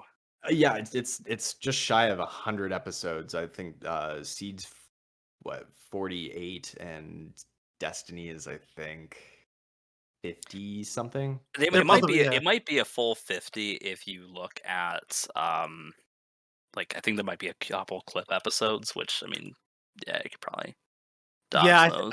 I think there's it's clip like episodes. 48. Yeah, there's a bunch of It's clip 48, yeah. episodes.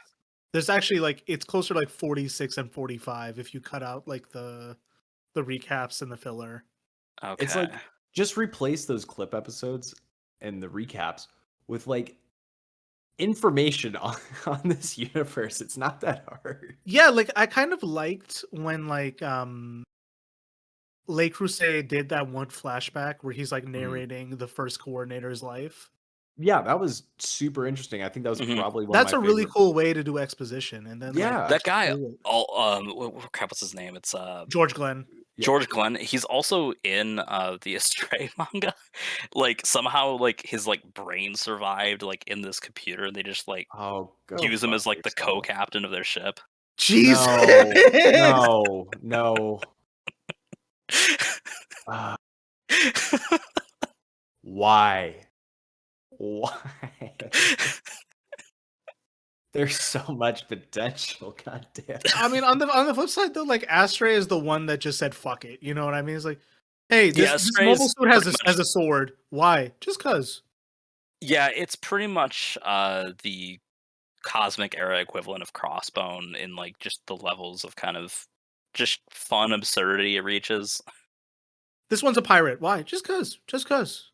Yeah, it like I think my biggest issue with this whole series is just that it tries to straddle this line between like hard science and like just like this fantastical Star Wars-esque model, and it doesn't really do either one of those well. In some aspects the science isn't too bad, but then it's like, oh, there's all these noises in space. It's like, yeah, no, there aren't. I always kind of like write that off as just sort of like viewer experience. The noises aren't really there.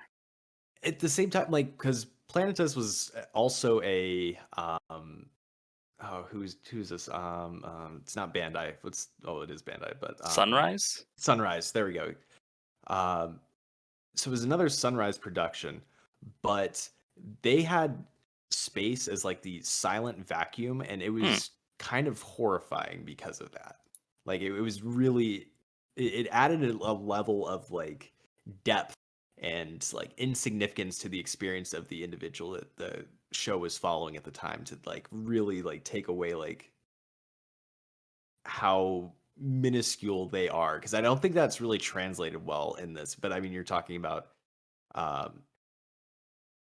people in giant robot suits that are fighting each other, and so everything is just so much larger because of that scale that is set, whereas Planetus is a lot more like first steps into like I wouldn't say multi-planetary, but like a spacefaring society in which there are corporately owned space stations and moon bases and asteroid bases and what have you, where the protagonists of the show are more or less like space debris collectors. So they're going out there and just trying to stop things from hitting other satellites and what have you. So it's but even with something as boring as that like slice of life premise, like a space janitor, it is still it has an energy in this feeling that you are just barely on the cusp of like surviving constantly, even on like mundane tasks, which is just not conveyed in the same way in this universe. I think like I don't know. I'm saying the same thing for the third time now, but I think like what this show does and like what a lot of Gundam series do well, right, is the cost of war on people in like the short and long term, right? The way it makes people wretched, the way it gets people into the depths of depravity to try to win conflicts that don't really make sense. And then I think like what the series does well is these like little like slices of like shock, right? Where like you'll be following these two soldiers in the midst of a battle while the main characters are fighting, and they're like, they'll be saying the thing where it's like, oh, I can't wait to get home to my kids, or let's go report this to the commander, or like some kind of thing to show that like these are people with lives and they're trying to get back to them. And then in the midst of the main conflict, they become collateral damage, and you just sit there like, oh my fucking god, like you kind of there's times where Gundam doesn't help you internalize the cost of war, and then there's times where it hyper internalizes the cost of war, right? And I think it's that latter point where like it does so well. Yeah. Like, I mean, the the attack on Alaska and the detonation of the Cyclops system, like Like the turning people futility into of like exploding bags of jello. That was like fucking like horrifying. like to that see. like That I was- was just standing there mouth agape, right? And then like you have like the Yeah. different like soldiers' reactions, right? Like Diarca gets captured and like he's like, damn, I don't know how to feel about this. Even like Isaac Jewell, right? Like he's like the most gung-ho Zaft member, and he's just looking at this like we were shooting fish in a barrel. What was noble about this, right? Yeah. Yeah, no, that's a yeah.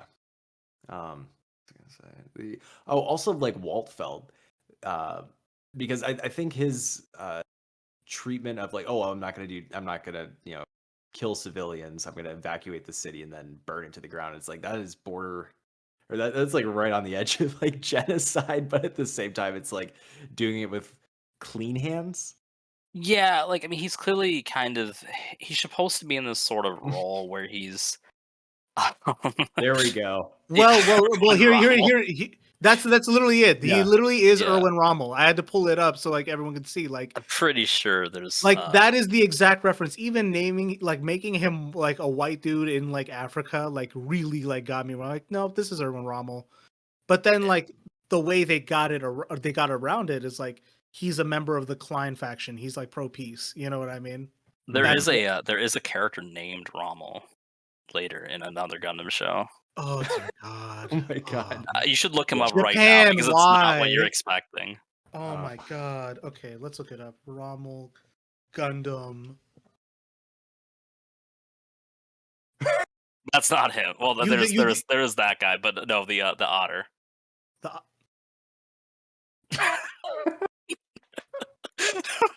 what am I to I'm not gonna ask. Folks, not you're gonna looking ask. at an otter wearing a coat, what would you call that? An ascot? And ask, yeah, like he's wearing a military jacket. He's got like the little map pointer, and like he's got like a little military hat and an ascot. Yeah, it's like a And then he's full just- on like just- Fidel cap. And then just dick out. Yeah. I'm wondering if I should make this the episode art. Oh God. But the other guy, Desert Rommel, which I mean, like, what an awful name. I'm looking at Desert Rommel. I'm Okay, like, that might be worse. Josh, are you making fun of me here? Are you literally like? It's literally a brown dude in a turban, dude. What the fuck? That's fucked up, dude. But he has like the same role where he's like stationed in Africa. He's on the bad guy side. Dear God. And we didn't even touch on like the weirdness with the naming conventions. Like Japan, what the fuck's going on? Because like, okay, so you have the Archangel, and all of the different like armaments on it are like named after Wagner operas. Yeah, the Eagle Stellung, the You have Valkyries, all that. Tannhäusers, the Lohengrin. Yeah. Yeah, it's like In the manga, they actually get into like a lot of the name references. Like I think, yeah. like again, like we were talking about how bad the anime is, even though we liked it. If you do like want to appreciate the plot for what it is good at, I would say the manga is a better treatment. Mm-hmm. That'd probably set you back like an hour or two of your time, right? Like, It's 5 for the first season, and then like for Destiny, it's no, I meant for the manga. Like, it's Yeah, like probably like that's probably much more digestible. Yeah, like a Yeah. Tankobon is a quick read anyways, and there's only like 5 for the original Seed. I'm not sure how many there are for Destiny. I think Destiny's right around the same. I think maybe 4. I can't remember. Yeah, about 4 or 5. Yeah, that's 5. very readable. That's a quick read. Mhm. Oh yeah, no, you can definitely pound one of those down in a late afternoon. No biggie. But yeah, no, but it flows a little bit better. The pacing doesn't seem as like jumpy, I guess. And they the take their ti- time with the exposition. Yeah. Yeah, for sure. Yeah. which they also do a pretty good job of depicting individuals exploding like a hot pocket left in the microwave for too long, if I remember correctly. That was it. I was standing there mouth agape when I saw that. It's still just If Gundam gets anything right, it's like the gratuitous violence is top the tier. exact trauma of like watching your head gets like your friend who's piloting a jet gets sliced with a giant sword. They got that right. Oh yeah, There are some Yeah. creative deaths, to say the least, over the course of the franchise. Gosh. Now, if only they could just stay dead. So I think we started recording at about 6:30-ish It is Eastern now time. 9:30. It is now 9:30. Dear listeners, don't tell me I never did nothing for you. There's 3 hours of slop in here. Raw at least. Maybe it'll come down to 2.5. But Yeah. I found that when I do edit, like I'd say maybe 5 minutes at the most has ever been cut off. And most I don't know if you guys feel like this. So now that I'm talking to a panel yeah. of podcasters, I did want to pose this question, let the listener peek into the industry a bit. Like We're professionals. I feel dumb when I record. I feel like a fucking idiot when I record. And then when you listen to the audio, listen to the audio, it's like everyone sounds like perfect, articulate. Even the ums and uhs make them sound smart. It's all set. It's all done. Like unless you're listening to like a really grating and really bad podcast, it usually is okay. Yeah, it's I don't know. CJ is a little bit of a loose cannon, so it does make editing a bit more interesting. Fortunately, I've always had another editor on Monster Pop, so I don't. He does some miracles, but And I don't know if either of you two have found this, but like I've come to just disdain my voice so much. Like hearing myself talk, it's like, wow, this is really something. When you ever appeared on another show, did you listen to it for posterity, or what did you do? No, if he's editing, he's listening to the whole thing back. Yeah, we just I can pull it up right now. We just got, I think it was episode 15 done of this one, and then we were on Program to Chill. Yeah, you weren't on a book, you were on the show. And then I think the only other place that we did anything was Greenhouse Gaslighting, but I was unable to partake. That's fine. I will have you on for the Half-Life episode we'll eventually do. And your nuclear expertise will be severely appreciated for that one. No, I appreciate it. Yeah, no, I will. I'm definitely down for that. I haven't played Half-Life in a hot minute.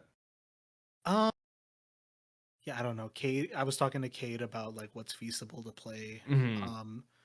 The game's pretty linear, so if you watched a playthrough, I wouldn't say you're missing out on. Oh yeah, no, I've played it previously. So that would have been like 2010 or so. Okay, it's like maybe, a while ago, earlier. But you remember the broad strokes. Okay.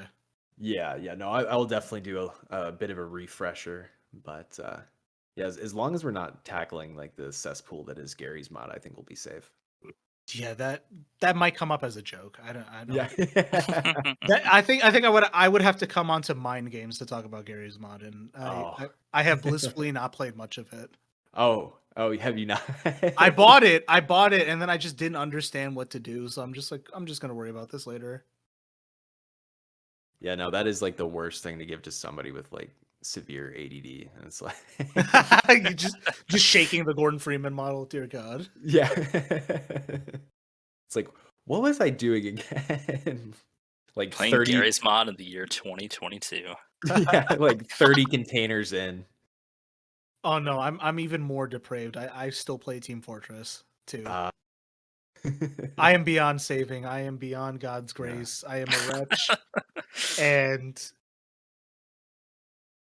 while I have accepted Kira Yamato as my Lord and Savior, I doubt that he's coming down in his angelic mobile suit to save me from my own ignorance. We don't deserve a twink like him. We don't.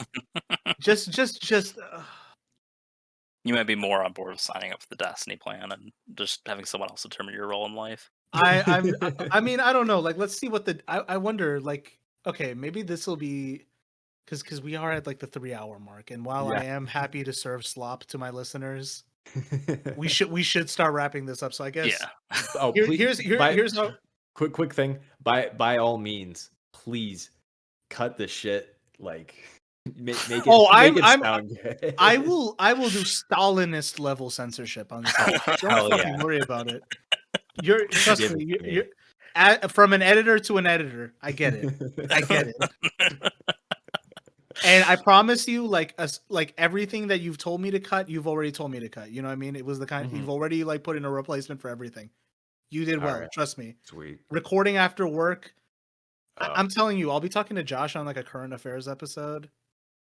And I will just like shit the bed in the middle of a sentence, like Biden. I'll be like, yeah, Biden just like, he stops talking in the middle of a sentence and like, oh, fuck, I forgot what I was going to say. Well, and sometimes I can tell that you're just letting me go on and on because you just don't know what you want to say when I'm done. So it's just like, I'm like, crap, I need to wrap this but up like, soon. but that's why I invite you, because you're the expert. You know what I mean? Like, but yeah, I don't know. I am hopped up on an iron infusion. I'm feeling, more energetic. Go. So,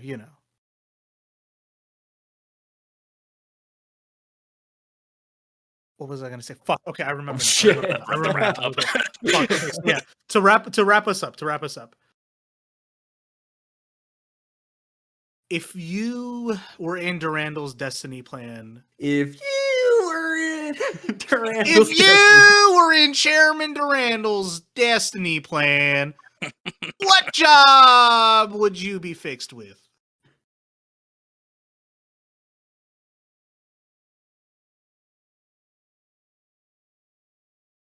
Oh, was that rhetorical or was that like, are we supposed to No, answer that? I'm actually thinking like, what would the program switch you out as? Fuck. Oh man, I don't know. What am I good at? Is it about what you're good at or about what he Yeah. wants you to do? Yeah, what would he want you to do? What would he want? Yeah. Like that's the thing is it's this thing that's like ripe for abuse. Well, I Yeah, mean, well, the way it's it's supposed to definitely- work as advertised is like Durandal is basically God, and he gets to pick what you do. So if a twink god determined what you would do with the rest of your life, such that you would never cause conflict to another human being, what would he pick for you?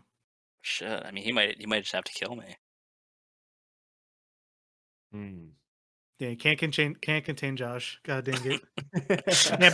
Can't box him in. I'm like that I won't come into conflict with anyone. Like crap, like gonna put me in a cave. But Black Dynamite, I cause conflict in the community. He'd probably just stick me in a room full of like nuclear documents and let me mind my own business. Make I sure would they're never used for violence. Okay, that might be a stretch, but like Hey, it's a world without conflict. You won't Yeah. need nuclear weapons. that's true. Yeah. He puts you in charge of the Nuclear Weapons Museum. They're perfect. There we You're go. you're the curator of the Nuclear Weapons Museum. Exactly. There Gotta we go. make sure that the fallout's at just the right level. Oh yeah, that's dream job right there because like it's not too math heavy, but it is also allowing me to just share my like borderline autistic fascination with people that probably only have a passing interest at best. I mean, history of science is a real discipline. I'm not going to lie and say it isn't, I think it's valuable. I personally think it's valuable. Yeah. I think Chairman Durandal in his most infinite wisdom should give me the right to be a stay-at-home husband. I was gonna ask if he would, add you to his twink harem. Nah. I think he likes blondes who wear masks. I think that's his shtick. I'm going great. Does that count? Ooh, Oh, that might be Oh no, your Wait, wait, telomeres are shortening oh. because of the radiation, but he thinks you're a clone. I was gonna say with my twink figure and graying hair, I might be a protagonist. I don't think there's a role for a protagonist in Chairman Durandal's world. Oh, There is no protagonist other than Chairman Durandal. And he's not even like. He's just a sorting machine at that point. Everyone's a sorting. Like, everyone is a machine that's been sorted by him, and he just exists to sort the machine. Yeah. wow, that's yeah. No, he needed to die. I just hate that, like, he's correct in, like, you know what? Blue Cosmos sucks. Logos fucking sucks. Let's fight them. Okay, guys, what if you just did the same thing forever? Yeah. We brought peace to the world. Now, what if it ran it in the shittiest fucking way possible?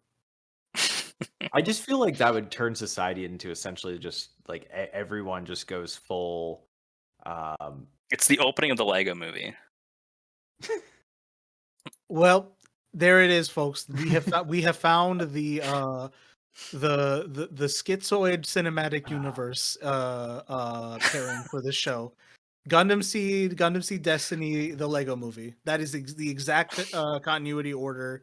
Just like Please. the first like 5 minutes of it though. Like anything after that is a no-go. It's a non-starter. Please do not give them any fucking ideas. They are doing a movie for Seed.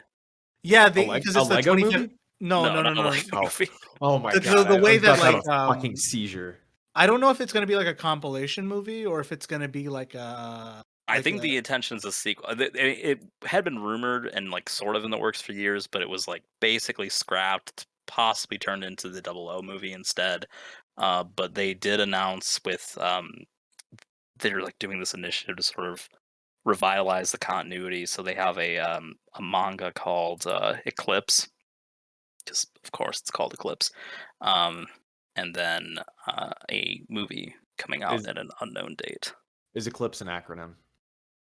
I don't I'm want to know sure. what it stands for. I don't want to know what it stands for. We can't leave it without knowing. Okay, let's find out.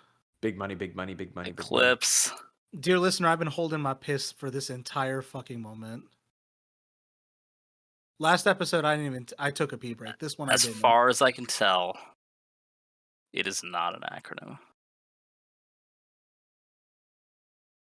To be determined.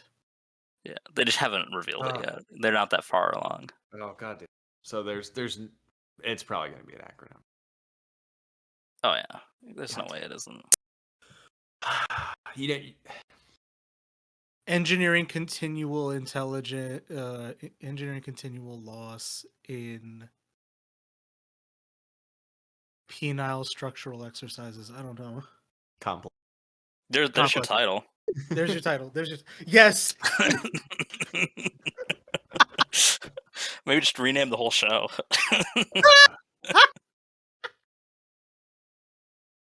Oh god. Oh my god. Gundam Seed, everybody. We love it. We hate it. It's something. It's a ride. It is a ride. It's definitely junk food TV. She gunned my dumb till I seed. Kill me. Oh my god. I think by the next hour we'll just be completely incoherent if we aren't there already. All right, this show has been Greenhouse Gaslighting. Where can folks find you if they haven't found your work already? Well, now after like discussing the collective hatred of this series, I don't know if I want to associate myself with any any of the positive things I said about it.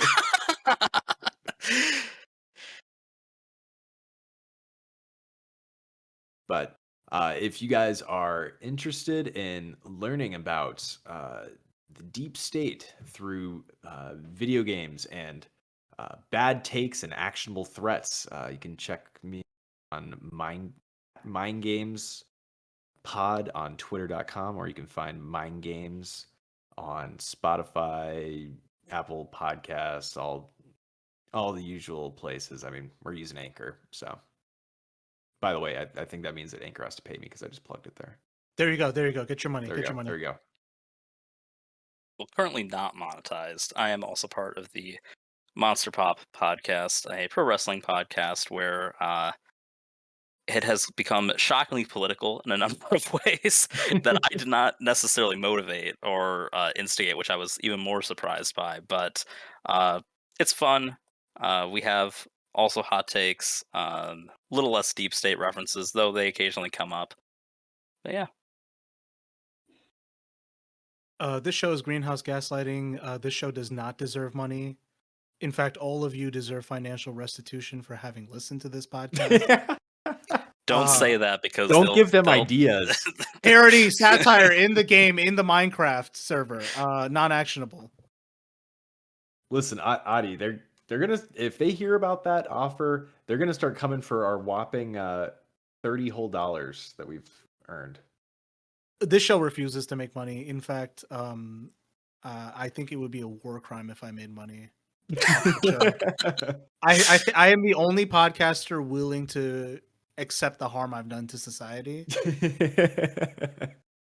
When the revolution comes and all podcasters are to be, shot by firing squad, I will not fear for my life that day.